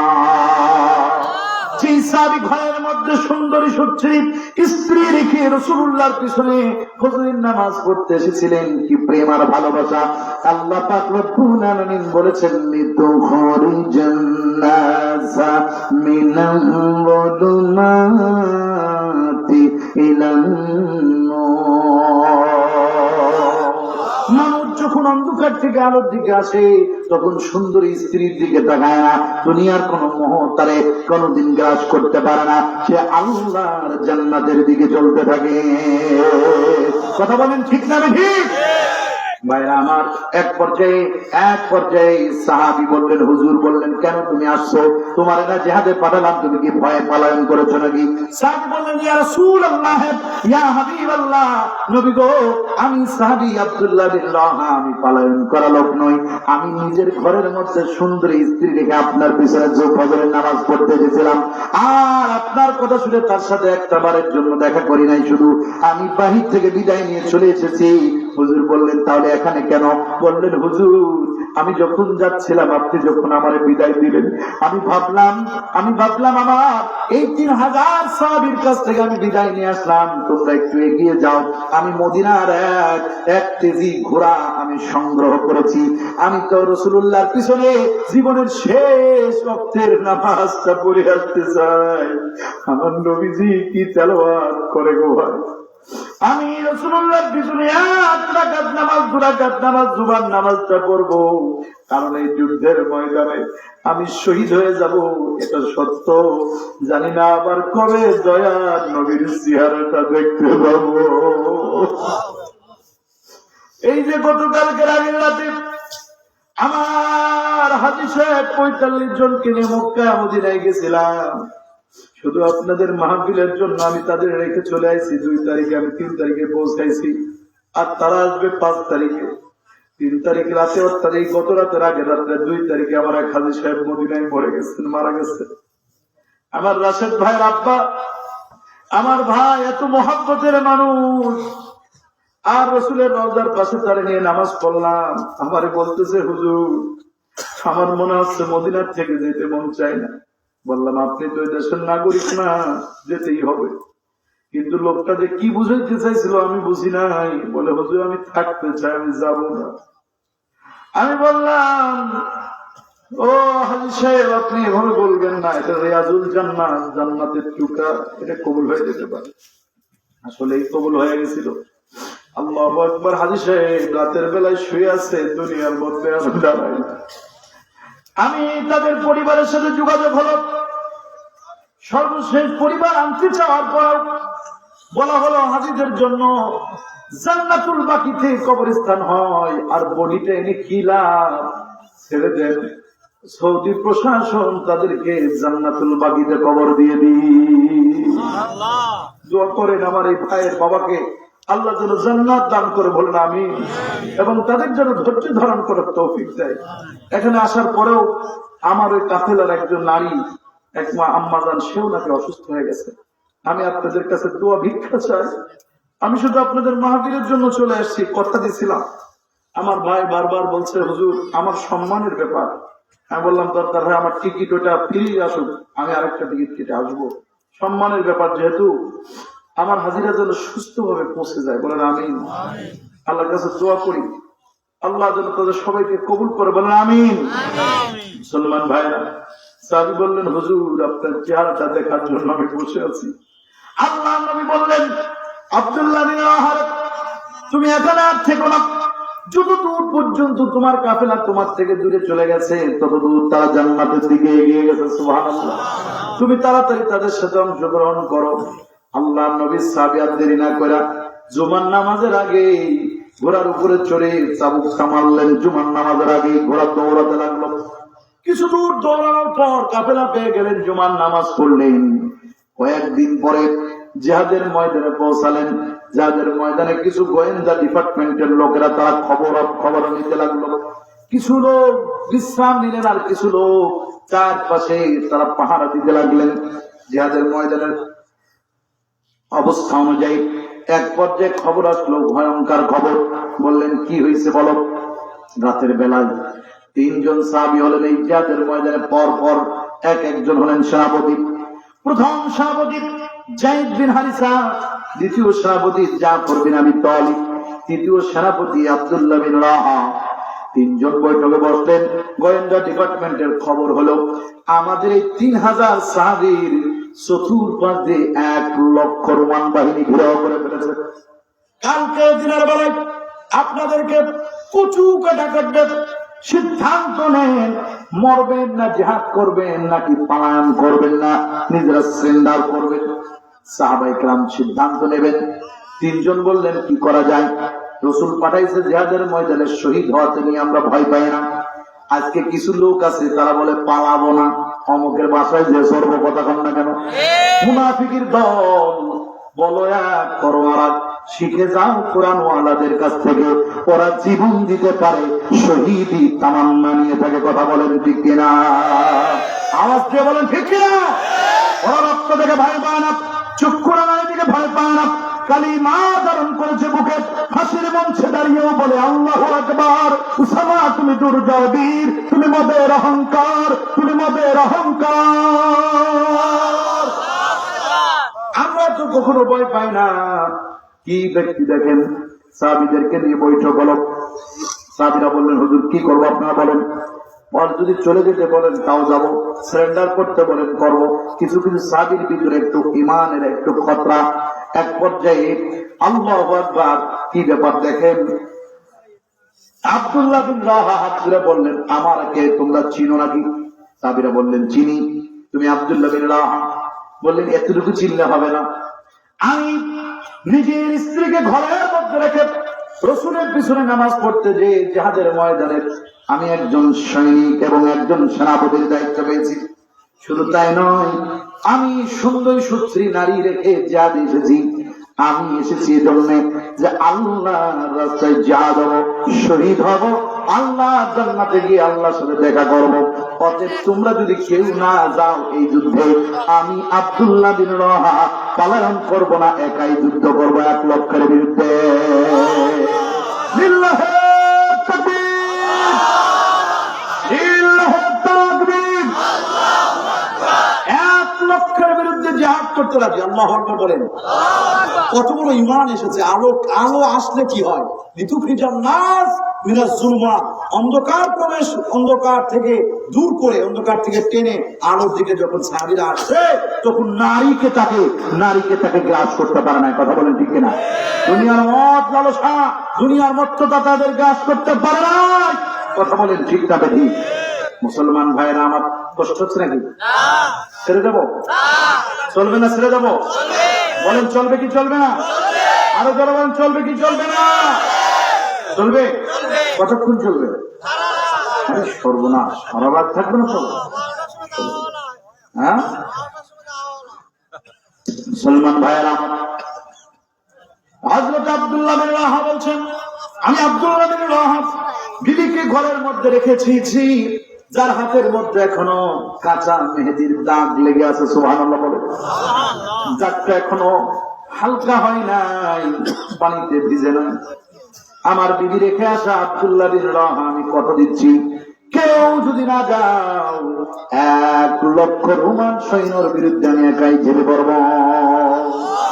সাহাবীরা বললেন, হুজুর আপনি যদি কথা বলে থাকেন আমরা আপনার সাথে আছি, ওরা আগামীকালকে সূর্য ওঠার আগেই প্রস্তুত নাও, আগামীকাল জাহাদ হবে, ইন্তেকাল করবো, শহীদ হবো, তবু ওই ময়দান ছেড়ে যাবো না। আল্লাহু আকবার বলে। বিশ্বনবী বলেছেন, প্রথম ইসলামের কালিমার পতাকা উত্তোলন করবেন, পতাকা উঠাবেন আর কেউ নন, আমার পলক পুত্র জায়েদ বিন হারিসা কালিমার পতাকা ধরলেন। জায়েদ বিন হারিসা জিহাদ করতেছেন, অনেকক্ষণ ধরে জিহাদ করার পর তার পিছনে আছেন জাফর বিন আবি তালিব, তার কিছু দূরে আছেন, তাদের নজর রাখতেছেন জায়েদ বিন হারিসা, আব্দুল্লাহ বিন রাহা।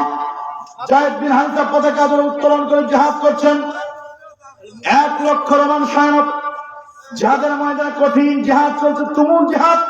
এমন সময় জায়েদ বিন হারিসাকে একজন গুপ্তচর এসে তাকে পিছন থেকে আঘাত করলেন। জায়েদ বিন হারিসা জমিনের মধ্যে পড়ে গেলেন। জায়েদ বিন হারিসা জমিনের মধ্যে পড়ে যাওয়ার পর হযরত জায়েদ বিন হারিসা জমিনের মধ্যে শহীদ হয়ে গেলেন। ইসলামের পতাকাটা এভাবে করে পড়তে লাগলো। এমন সময় পিছন থেকে হযরত জাফর বিন আবি তালিব পতাকা ফ্ল্যাগটা ধরে উঁচু করে জমিনের মধ্যে আল্লাহু আকবারের ধ্বনি দিলেন। ভগ্ন মনকে সতেজ করে সাহাবায়ে কেরাম আওয়াজ জাত করতে লাগলেন। কিছু দূর পর যাওয়ার পরে, জাত চলার পর কিছুক্ষণ পর এক ঘাতকের আঘাতে জাফর বিন আবি তালিবের ডান হাত খানা এই পাশ থেকে এক কোপ দিয়েছে আর বগলের চামড়ার সাথে ঝুলে পড়ে আছে। রক্তগুলি ফিনকি দিয়ে পড়ছে, রক্তগুলি পড়তেছে। জাফর বিন আবি তালিবের কাছে কিছুই মনে হয় না, তবু জাফর বিন আবি তালিব ডাক দিয়ে বললেন, আল্লাহ তোমার জমিনে তোমার কালিমার পতাকা 1 সেকেন্ডের জন্য মাটিতে আমি লুটতে দিব না।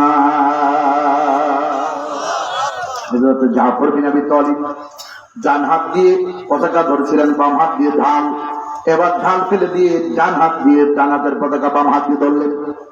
ডান হাত কেন ঝুলতেছে? মরা গাছের ডেগো যেমন ঝুলে থাকে, সামান্য লেগে থেকে টান দিলে পড়ে যায়। আল্লাহ সাহাবী নবীর সাহাবী, এই ডান হাতের কষ্ট হয় বলে হাতের ডান পাশে, ডান হাতে ডান পায়ের নিচে হাত খানা রেখে বগলের চামড়াটারে আল্লাহু আকবার বলে টান দিলেন। চামড়া ছিঁড়ে গিয়ে জমিনের মধ্যে হাতটা পড়ে গেল, তবু তিনি একটু পিছপাও হলেন না। কারণ আল্লাহ পাক রব্বুল আলামিন বলছেন, জিহাদের ময়দানে যারা জিহাদ করে তাদের ঈমানের এমন শিখরে তারা উত্তীর্ণ হয় যেই জায়গায় তাদের রক্ত খঞ্জরের আঘাত, বুলেটের আঘাত তাদের কাছে কোনো কিছুই, ধনুকের তীরের আঘাত তাদের কোনো কিছুই মনে হয় না। তাদের নিশানা হলো কতক্ষণের মধ্যে কি করে জান্নাতে যাওয়া যায়। ওপারে আল্লাহর জান্নাত আর এপারে দুনিয়া, মাঝখানে একটা নদী, উপরে একটা সাঁকো, পানি দিলেই জান্নাতে চলে যাওয়া যায়। আল্লাহু আকবার বলেন। ভাইরা আমার, এক পর্যায়ে জাফর বিন আবি তালিব যখন পড়ে গেলেন জমিনে, আরেকজন কাফের এসে তার বাম হাত কেটে দিল, তেনার 2 হাত পড়ে গেল। এত বড় আল্লাহর ভালোবাসার মানুষ, তিনি হাতটারে কামড়ায়া ধরা ওই ফ্ল্যাগটারে উঁচু করে ধরে রাখছে। সুবহানাল্লাহ। হযরতে আব্দুল্লাহ বিন রাহা বলছেন, আমি দেখতে পেলাম জাফর বিন আবি তালিব ইসলামের জন্য কত প্রেম আর ভালোবাসা। কালিমার পতাকা তিনি মৃত্যুর আগ মুহূর্ত পর্যন্ত ধুলায় লুটতে দেয় নাই। আমি যখন দেখলাম, আমি দৌড়ে যে মুখ থেকে কালিমার পতাকাটা উঁচু করলাম। জাফর বিন আমার দিকে তাকালেন, আবু তালিব তাকায় মিসকি হেসে বললেন, ভাই কালিমার পতাকা জমিনে পড়তে দিও না, পড়তে দিও না। আজকে আমার কোরআনের পাখি জমিনে নাই, কিন্তু তার স্বপ্ন ছিল এই কোরআনের তাফসীর করবে বাংলার জমিনে, পৃথিবীর জমিনে। তার জালেমরা সুযোগ দেইল না, সুযোগ দেয় নাই। তার ইচ্ছা ছিল বাংলার জমিনে কোরআনের রাজ কায়েম হবে, এটা দেখে যেতে পারবে। কথা বলেন ঠিক কিনা? যেন শোষিত, নিপীড়িত, মাজলুম সব মানুষ যেন শান্তিতে বসত করে। কথা বলেন ঠিক কিনা? আবার সুযোগ এসেছে মুসলমানের 150 বছর পাড়ি যাওয়ার পর। এবার যদি মুসলমান ভুল করেন, আর কখনো 100 বছরের সুযোগ আসবে না। কথা বলেন ঠিক কিনা? আওয়াজ দিয়ে বলেন ঠিক না ঠিক? অতবার ভুল করা যাবে না। আমাদেরকে শিক্ষা নিতে হবে। আমরা কোরআনের রাজ কায়েম করতে চাই। লাল সবুজ পতাকার সাথে কোরআনের পতাকা উড়ুক। কারা কারা চান? 2 হাত তুলে বলেন লিল্লাহ তাকবীর। আওয়াজ দিয়ে বলেন লিল্লাহে তাকবীর। আল কোরআনের আলো, সংসদে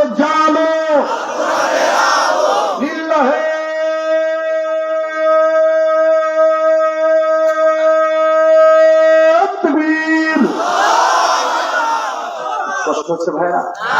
বয়ান চলবে না? থামিয়ে দেব। আপনাদের অ্যাটেনশন আমাকে মুগ্ধ করেছে, আলহামদুলিল্লাহ বলেন ভাইরা। তবে আমি আপনাদের কাছে একটা ছোট্ট আবদার করব, আবদারটা পূরণ করা যাবে?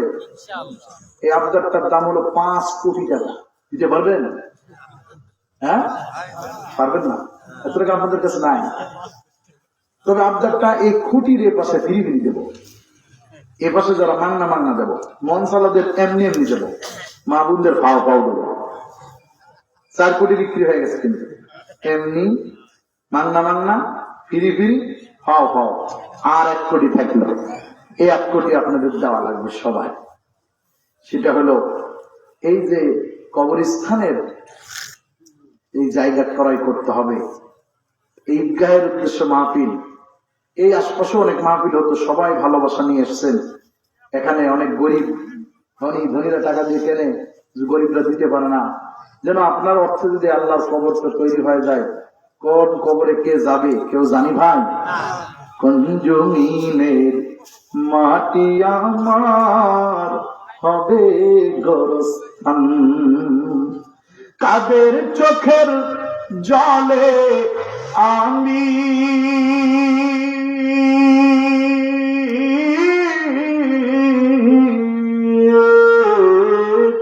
তাদের চোখের জলে আমি পাব পরিত্রাণ, কোন জমিনের মাটি আমার হবে গোরস্থান, তারা আমার বাস কাটিবে, কে আনিবে কাফন। ঠিক না বেটি? কারা আমার গোসল দিবে,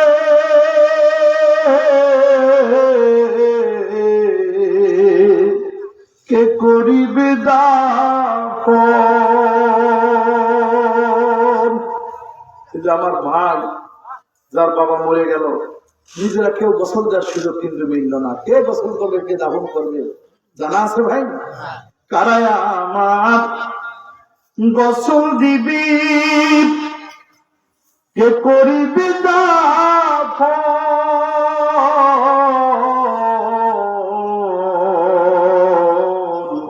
কোন জমিনের মাটি আমার হবে গোয়াপন, কাদের চোখের জলে আমি, কাদের মনা যাতে আমি পাব পরিত্রাণ, কোন জমিনের মাটি আমার হবে গোরস্থান।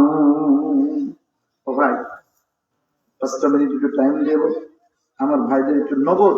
আমি মুসাফির মানুষ, নিতে আসিনি, আপনাদের একটু বলবো যে এই গোরস্থানের জন্য দেখি আল্লাহর কোন বান্দা আছে পকেটে, আমি নিজে দিচ্ছি আপনারাও দেন, আমি নিজে দিচ্ছি আপনারাও দেন, দেখি। আলহামদুলিল্লাহ, মেম্বার আইনুল ভাই, সাবেক মেম্বার ভাই 1000 টাকা, আইনুল ভাই নগদ, আলহামদুলিল্লাহ বলেন। ভাই মোনাজাত না দিয়ে কেউ যাব? বলেন, কেউ যাব? আপনাদের কাছে মুসাফির হয়ে আসছেন, হাত তুলবো। মদিনার গান এখনো মাটিতে লেগে আছে হাতে, ইনশাল্লাহ। আলহামদুলিল্লাহ, আলহামদুলিল্লাহ, মাশাআল্লাহ। মাহবুবুর রহমান USA প্রবাসী, মাহফিলের মাঠের উন্নয়নের জন্য 30,000 টাকা। মাশাআল্লাহ। শোনেন, আমার দেশের যারা যুবকরা, আমার ভাইয়েরা যারা বাহিরের দেশে থাকে গো, কত কষ্ট করে তারা। আমি পরাণ ধরে দোয়া করবো তাদের জন্য, আল্লাহ যেন আমার এই ভাইদের সুস্থ রাখে, হায়াত দারাজ করে দেয়, বলেন আমিন। আমার প্রবাসী ভাই মাহবুব ভাই বড়ই মেহেরবান, 30,000 টাকা দিছে, আল্লাহ তার আয় রোজগারে বরকত দিয়ে দেয়, বলেন আমিন। মাশাআল্লাহ। আলহাজ আব্দুল বারী মন্ডল 3,000 টাকা নগদ, আল্লাহ কবুল করেন, বলেন আমিন। আচ্ছা, আর কে আছেন দেখি? বিসমিল্লাহ বলে আল্লাহর কোন বান্দা আছেন? আল্লাহ জানে মানে বরকত দেন, আল্লাহ এই মুসাফিরের দোয়াকে কবুল করে নেন। আল্লাহ যুবক উঠে আসতেছে, যুবক পরীক্ষার্থী না? হ্যাঁ, দোয়া চাইছে, আল্লাহু আকবার। 500 টাকা যুবক, আল্লাহ যুবককে কবুল করে নাও, পরে হেদায়েতের নূর দাও, লিতুখরিজান নাস মিনাজ জুলুমাতি ইলান নূর। একটা ছেলে ছোট মানুষ হাত দিয়ে গেছে ময়দানে মঞ্চে 500 টাকা আল্লাহ কবুল করে নেন। আর এক ভাই কিছু টাকা দিয়ে গেছে, আল্লাহ কবুল করে নেন। মা বোনদের মধ্যে অবশ্যই মা বোনরা একটু যান, দেখেন আমার দরদিরা কত কষ্ট করে বাঁচাই রাখা টাকা কোন জমিনের মধ্যে যাবে, ওই জমির জন্য আল্লাহু আকবার তারা নিয়ে আসছে। মাদের কাছে যান। আল্লাহর কোন বান্দা আছেন 5,000, 10,000, 1,000 টাকা, 500 টাকা আল্লাহর রাস্তায় নিজে যেখানে কবরে যাব সেই জমিনের জন্য দেখি আল্লাহর কোন বান্দা আছো ভাই। আর এক যুবক কিনা সাদিক যুবক মানুষ, মাশাআল্লাহ। যুবকদের দেখলে আমার খুব ভালো লাগে, কারণ যুবকদের এই দিনের কথা আনতে হবে। কথা বলেন ঠিক কিনা? ফ্যাসিস্টরা চেয়েছিল যুব সম্প্রদায়কে ধ্বংস করে দিতে। কথা বলেন ঠিক কিনা? এটা সম্ভব নয়। ইনশাআল্লাহ যুবকরা ফিরে আসতেছে। অধিকাংশ যুবকের মুখে এখন সুন্নতের দাড়ি, মাথায় টুপি, ভিতরে নামাজের গান। মাশাআল্লাহ। কি নাম? লাবিব। মাশাআল্লাহ। লাবিব নামের অর্থ কি জানো? শীতকালে ওই যে রস পড়ে, যে নালার কথা বললাম না, ওই রস পড়া নালাকে লাবিব বলা হয়েছে। তোমাকে আল্লাহ যেন মিষ্টি বানায় দেয়, বলেন আমিন। ওরা দুনিয়া আখিরাতের কল্যাণ দেয়। লাবিব ওর হাত দিয়ে ওর আব্বার কাছ থেকে পৌঁছে দিয়েছে 1,000 টাকা। আল্লাহ লাবিবকে কবুল করুক, আমিন আমিন। আল্লাহ ওর ঈমান ও আমল, ইলম ও দুনিয়া আখিরাতের কল্যাণ দিয়ে ভরে দেবে। মাশাআল্লাহ। আমার বাজান মুরব্বী মানুষ, বাপ বয়সী মানুষ কিনা আব্দুল সাত্তার কাকা, আলহামদুলিল্লাহ আমার বাজান 500 টাকা আল্লাহ কবুল করেন। আর একজন বাজান কিনা, ও তার বিয়ে সাহেব কিনা শরীফুল ইসলাম সাহেব, বিআই সাহেব 500 টাকা আল্লাহ কবুল করেন, জানে মানে বরকত দেন। লাবিবের যে বসো, আল্লাহ জানে মানে বরকত দেন। আলহামদুলিল্লাহ। কে আল্লাহ কত টাকা কত পয়সা অকারণে চলে যায়, আল্লাহ তোমার রাস্তায় দান করিলে পাহাড় হয়ে রয়। 4,000 টাকা কিনা আব্দুল মান্নান সাহেব, 4,000 টাকা আল্লাহ গো আল্লাহ রাস্তার জন্য নগদ চারটা নোট দিয়া গেছে। রব্বুল আলামিন আমার কলিজার টুকরা আব্দুল মান্নান ভাইকে কবুলা মঞ্জুর করে নেন। আল্লাহ দ্বীন ও ঈমান দিয়া তারে ভরপুর করে দেন, দুনিয়া ও আখিরাতের কল্যাণ দান করেন। অসুস্থ রোগীকে সুস্থ করে সুস্থতার নিয়ামত দান করে দেন, বলেন আমিন। আলহামদুলিল্লাহ। আপনার নাম কি জানো? আলহাজ শাহজাহান। মাশাআল্লাহ। নবীর দেশে তো ঘুরে আছেন। আল্লাহু আকবার, আল্লাহু আকবার। আল্লাহ কবুল করে নেন। প্রত্যেকে আল্লাহ রাসূলের দেশের মেহমান বানায় দেন, বলেন আমিন। আলহাজ শাহজাহান আলী সাহেব 3,000 টাকা আল্লাহ নগদ কবুল করে নেন। এই মঞ্চের মধ্যে আল্লাহর কোন বান্দা আছে গো, অল্প হোক বেশি হোক, যেটা পারবো ওটাই হলো শ্রেষ্ঠ দান। এটা আমি আপনাদেরকে বলি, বিসমিল্লাহ বলে দেন ইনশাআল্লাহ। দেখি আর কে আছেন বিসমিল্লাহ বলে বলেন, দেখতে চাই। ও ভাই, আমি মুসাফির মানুষ, হাত তুলে সবার জন্য দোয়া করবো ইনশাআল্লাহ। বিসমিল্লাহ বলে নামটা বলেন না ভাই আমার। আল্লাহু আকবার। আমার ভাইরা বিসমিল্লাহ বলে বলেন। আর কে আছেন দেখি ইনশাআল্লাহ। আল্লাহর কোন বান্দা আছেন 2,000, 3,000, 5,000, 1,000 টাকা একটু হাত তুলেন। ভিতরে একটা লোক একটু হাঁটেন তো, অনেকে উঠে আসতে কষ্ট পাই, হাতের থেকে নিয়ে এসে একটু জমা দেবেন। ভিতরে 2জন যুবক একটু হাঁটেন। আল্লাহর বান্দা হাতটা খালি তুলে উনি যাচ্ছে, আমার ভাই সামনে যাবে, আপনার কাছ থেকে নিয়ে আসবে। আল্লাহ আর এক যুবক উঠে আসতেছে আমার হাতে, মুসাফিরের হাতে, আল্লাহ রাস্তার জন্য দিয়ে যেতে চান, আল্লাহ কবুল করেন, বললাম আব্দুল কাদের কুসা শহর 1,000 টাকা আল্লাহ পাক রব্বুল আলামিন 1,000 টাকা। আব্দুল কাদের, কি সুন্দর নাম, আব্দুল কাদের জিলানীর সাথে আল্লাহ হাসর করবেন। আপনি কি নাম? গত মাহফিলের নাম লাগছিল, কি নাম বলেন? কখন নাম রাখছে আল্লাহ আজকে সেটা পরিশোধ করে দিল। আগামী মাহফিলের জন্য কখন ভাই আপনার কাছ থেকে চাই ইনশাআল্লাহ। ঠিক আছে, চেষ্টা করেন। হ্যাঁ, আল্লাহ কবুল করেন, বলেন আমিন। কবুল করো, কবুল করো। মদের বাসনা, মনের বাসনা গো আল্লাহ, মনের বাসনা, খানায় কাবা না দেখাইয়া মৃত্যু দিও না। 3,000 টাকা মাহবুব হোসেন ভাই, মাহবুব মোর্শেদ হীরা ভাই। আল্লাহ আপনার রাস্তার জন্য মাটি ও মানুষের জন্য 3000 টাকা। রব্বুল আলামিন মাহবুব মুর্শিদ হীরাবাই মনের নেক বাসনা কবুল করে নেন, জাতিকে খেদমত করার তৌফিক দেন, অসুস্থতা থাকলে সুস্থ করেন, মা বাবাকে মাফ করে দেন। রব্বুল আলামিন বরকত আর রহমত দিয়ে ভরে দেন। আল্লাহর কোন বান্দা আছেন একটু বিসমিল্লাহ বলা ওই সত্য দরুদিরা কাছে কেউ পাওয়া যাব না, সকলেই নিজেরা অংশগ্রহণ করব। জমিনের মাটি আমার হবে গোরস্থান। আল্লাহু আকবার বলেন। জমিনের মাটি আমার হবে গোরস্থান। কাদের চোখের জলে আমি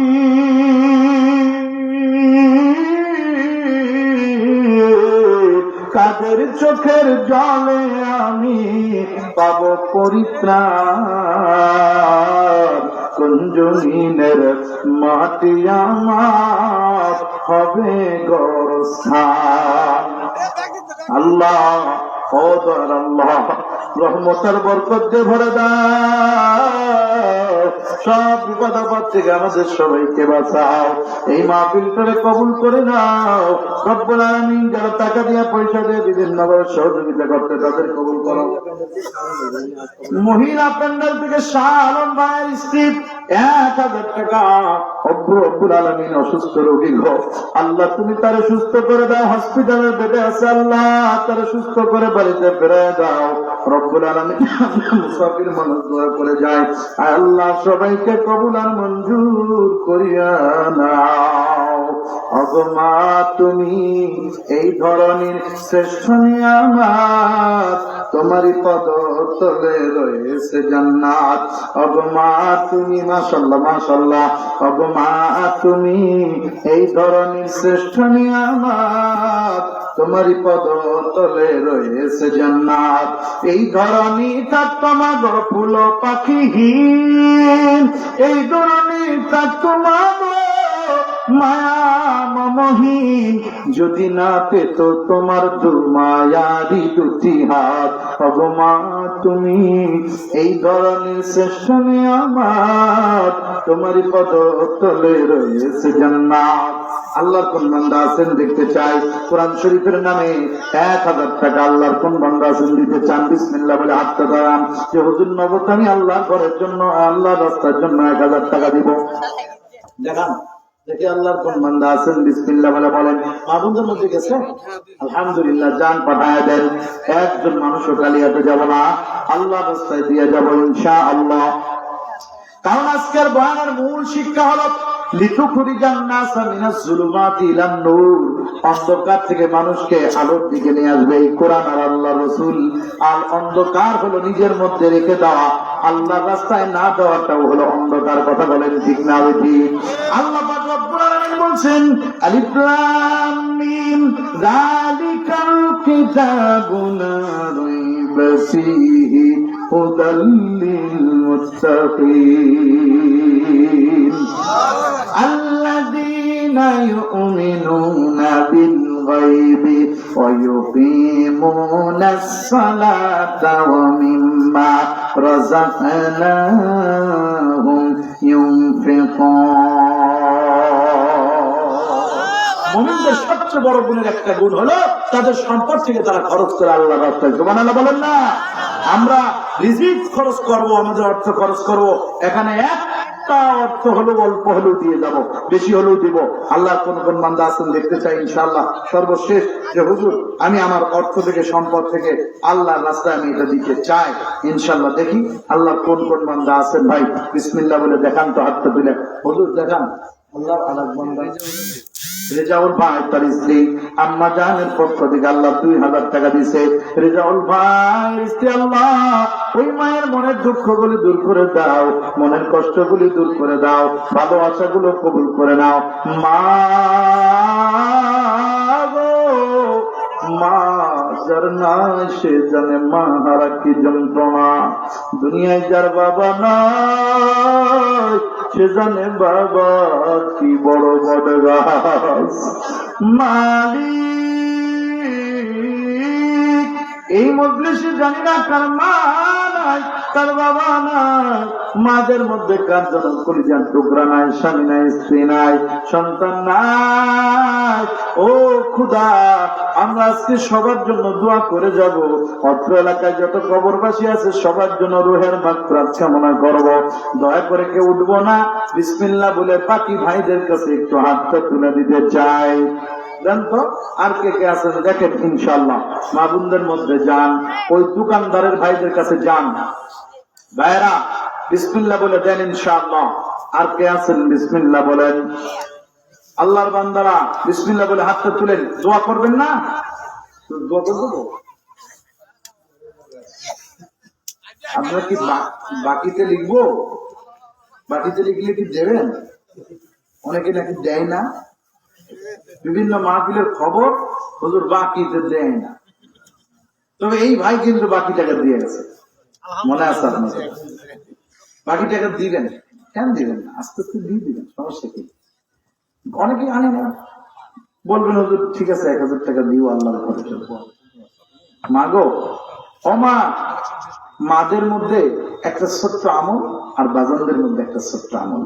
আচ্ছা বলেন তো দেখি, মারা সহ বাজানরা একটা প্রমাণ, একটা শিক্ষা আমারে বলেন তো, নবীকে এখানে ভালোবাসেন কেডা কেডা? হাত তোলেন তো, আল্লাহু আকবার বলেন।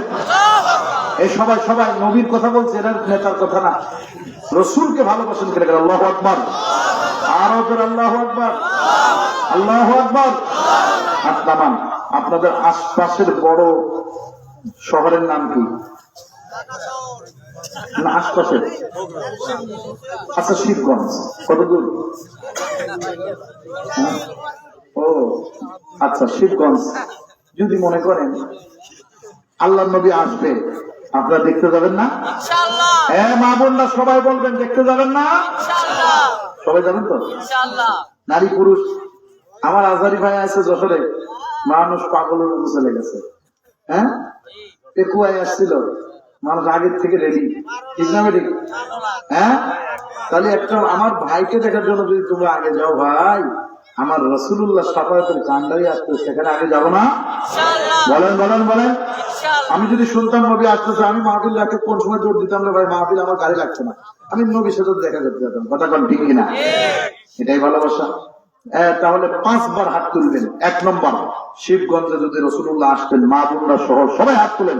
কারা কারা দেখতে যেতেন দৌড়ে আল্লাহু আকবার বলেন। তবে হাত তোলাতেই ফার্স্ট হলো, তাকবীরে হয়েছেন সেকেন্ড। তো জোরে করেন বলেন আল্লাহু আকবার। হাত তুলেন। আর কয়বার? তাকবীর সহ হাত তুলবেন। আচ্ছা বলেন, নবীজি শিবগঞ্জে না, আপনার বাড়িতে এসে, আপনার দরজায় এসে যদি যার নাম ধরে ডাকে আর বলে রাত 2টার সময়, এ অমুক, আমি আখির জামানার পয়গম্বর, তোর ঘরের সামনে দরজাটা খোল। আল্লাহু আকবার। হাত তুলবেন, জোরে বলেন আল্লাহু আকবার। মা বোনরা তুলছে নাকি দেখেন তো? তুলছে। আর 3 বার, তাই তো? হ্যাঁ, আগের চেয়ে আপনারা নম্বর বেশি হয়েছে, 92, আরো 8 নম্বর তুলতে হবে। এরপরে ঘরের দরজাটা খুলে রসুলের সাথে আপনি কি বিয়াদবি করবেন? খুলবেন না দরজা? খুলে কি করতে দিবেন? সালাম দিবেন। প্রথমে বসতে দিবেন না? দিবেন কি দিবেন না? বলেন বলেন বলেন। কারা কারা বসতে দেবেন রসুলকে? হাত তুলে দেখেন তো, আল্লাহু আকবার বলেন। দেবেন? মেম্বার সাহেব যে জায়গায় বসে সে জায়গা, চেয়ারম্যান সাহেব যে জায়গায় বসান সে জায়গা, জীবনের সবচেয়ে উত্তম জায়গায় বসাবো নবী। কতক্ষণ ঠিক কিনা? আমার ঘরের সবচেয়ে দামি পাত্রের উপর রসুলকে বসাবো, ঠিক কিনা? আর 2 বার থাকলে, তাই তো? 3 বার হয়ে গেছে। এবার বলেন বসতে জায়গা লাগে কতটুকু? 1 হাত। আমি যে প্লেনে আসলাম, যে প্লেন গুলোতে যায়, প্রত্যেক প্লেনে দেখেছি 1 হাতের চেয়েও কম জায়গা থাকে। 1 হাত ন্যূনতম। এই সোফা গুলো 1 হাত থেকে 2-3 ইঞ্চি বেশি। তো এখন 1 হাত জায়গা লাগে বসতে, তাই না? দিবেন না? দিব। আজকে যদি ক্লান্ত রাসূল মদিনা থেকে আসছে, একটু শুইতে চাই, মানুষের শুইতে জায়গা লাগে 3.5 হাত। যার যার হাতের কবর হয় কত? হ্যাঁ 3.5 হাত। হুজুর এত লম্বা, তাও 3.5 হাত। হুজুর এত লম্বা, তাও 3.5 হাত। ছোট ভাইকে মানুষ, তাও 3.5 হাত। কালকে জন্ম নিয়েছে, ওর হাতেরও 3.5 হাত। ফিরাউন তার হাতেরও, মা বোনরা মহিলারা প্রত্যেক মানুষ তার হাতের 3.5 হাত। এবার আসেন, এই 3.5 হাত জায়গা নবীর জন্য একটু শুইতে দিবেন না? কারা কারা দেবেন? 2 নম্বর বলে আল্লাহু আকবার বলেন। আল্লাহু আকবার, আল্লাহু আকবার। একবার থাকবে, তাই তো? ফার্স্ট হতে হবে কিন্তু সবাইকে। তবে কিছু কিছু লোক কিন্তু এখনো 3 নম্বর রয়েছে, সেকেন্ড তো হতে পারে। ওরা মনে করতে কি মনে কষ্ট হচ্ছে, না না কাম আছে। আচ্ছা, নবীকে বসতে লাগে 1 হাত, শুইতে লাগে 3.5 হাত। এত জায়গা দরকার নাই, আপনার বাড়িতে অত জায়গা নিতে আসেন, আপনি মাত্র 1/2 হাত জায়গা দেন। এটারে কি বলে? আধা হাত। এক ভাই, এই জায়গা আপনাকে সাথে মিলবে না। একটা গোল আধার আর কি বললো যেন? আচ্ছা, এটা আমাদের এলাকায় বলে আধা হাত বা 1 বিঘা, নাকি 18-র অর্ধেক, এইটারের অর্ধেক, নাকি? হ্যাঁ, এই যে এই আধা হাত 1 বিঘা বা অর্ধেক হাত, নাকি? এই 9 ইঞ্চি নবীকে দিয়ে দেব, নিয়ত করে ফেললাম। রসুল চাইলে দিয়ে দেবো, চাচ্ছেন দিয়ে দেবো, এক্ষুনি দেবো। কারা কারা আছেন এই জায়গা ধান চাষ গরু চাষ কিছু করা যাবে না, নবীকে আমি ফ্রি ফ্রি দেবো, টাকা চাচ্ছি না? হাত তুলে বলেন লিল্লাহে তাকবীর। মা বোন সহ সবাই হাত তোলেন। কে কে হাত তুলছে? কে কে হাত তুলছে? হাত নামাবেন না, হাত নামাবেন নাই। আজকে এরকম করে হাত তুলে কোথায় দেখেছেন? এরকম হাত নামান। আল্লাহু আকবার। মুখ করা যাবে না, হাত টান টান করতে হবে। এরকম আমার মতো টান টান, এরকম না, এরকম। এরকম তুলছে টাকা, এইরকম এইরকম। এই যে এইগুলো, আচ্ছা তুলছেন। 1/2 হাত নবীকে দেবেন তো? কিছুক্ষণ আগে না 1 হাত দিলেন, 3.5 হাত দিলেন। এই জায়গাটা ধরেন, বুঝছেন? কতটুকু হইল? বলেন বলেন বলেন, কতটুকু হইল? কথা কয় না, আরো জোরে। এই জায়গা ধান চাষ করবেন, সুলা চাষ করবেন, সুলি ফেলে না? এই জায়গা কি চাষ করবো? জোরে। নবীর জন্য একটু দিবেন তো? কিছুক্ষণ না 1 হাত দিলেন, চাইনি তো অর্ধেক চাইছি, 3.5 হাত চাইছেন, দিতে চাইলেন, চাইনি 3 হাত, চাইনি আধা হাত চাইছি, দিবেন না? মা বোনদের বলতেছি, এই যে 1 হাতের অর্ধেক, কতটুকু? কতটুকু? এই অর্ধেকের নাম আধা হাত।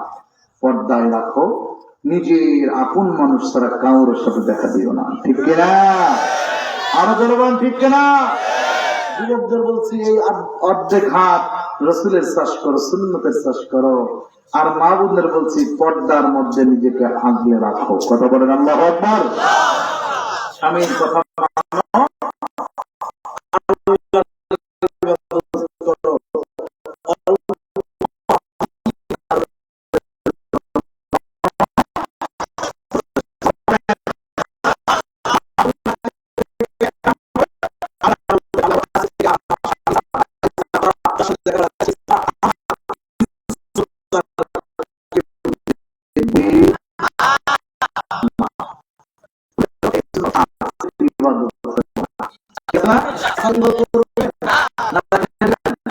বলেন রেখে দিবেন কারো ইনশাআল্লাহ।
খৈরুর রাহিমিন, খৈরুল হাফিজিন, খৈরুর রাজিকিন, ইয়া আরহামার রাহিমিন।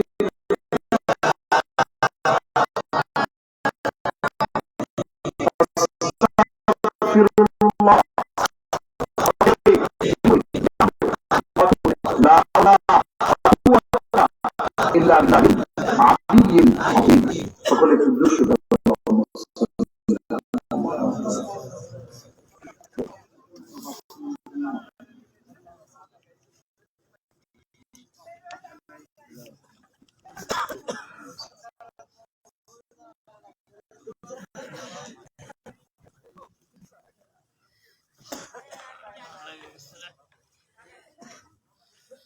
আল্লাহুম্মা আমিন। সকলেই বলেন আল্লাহুম্মা আমিন। আয় আল্লাহ তাআলা, রব্বানা যালামনা ওয়া ইন লাম তাগফির লানা ওয়া তারহামনা লানাকুনান্না মিনাল খাসিরিন। রব্বুল আলামিন, মাইকের আওয়াজ যত দূর পর্যন্ত যাচ্ছে, শ্বাস শ্বাস করে ঢেউে ঢেউে প্রতিটা কানের মধ্যে যে আওয়াজগুলি যে পৌঁছাচ্ছে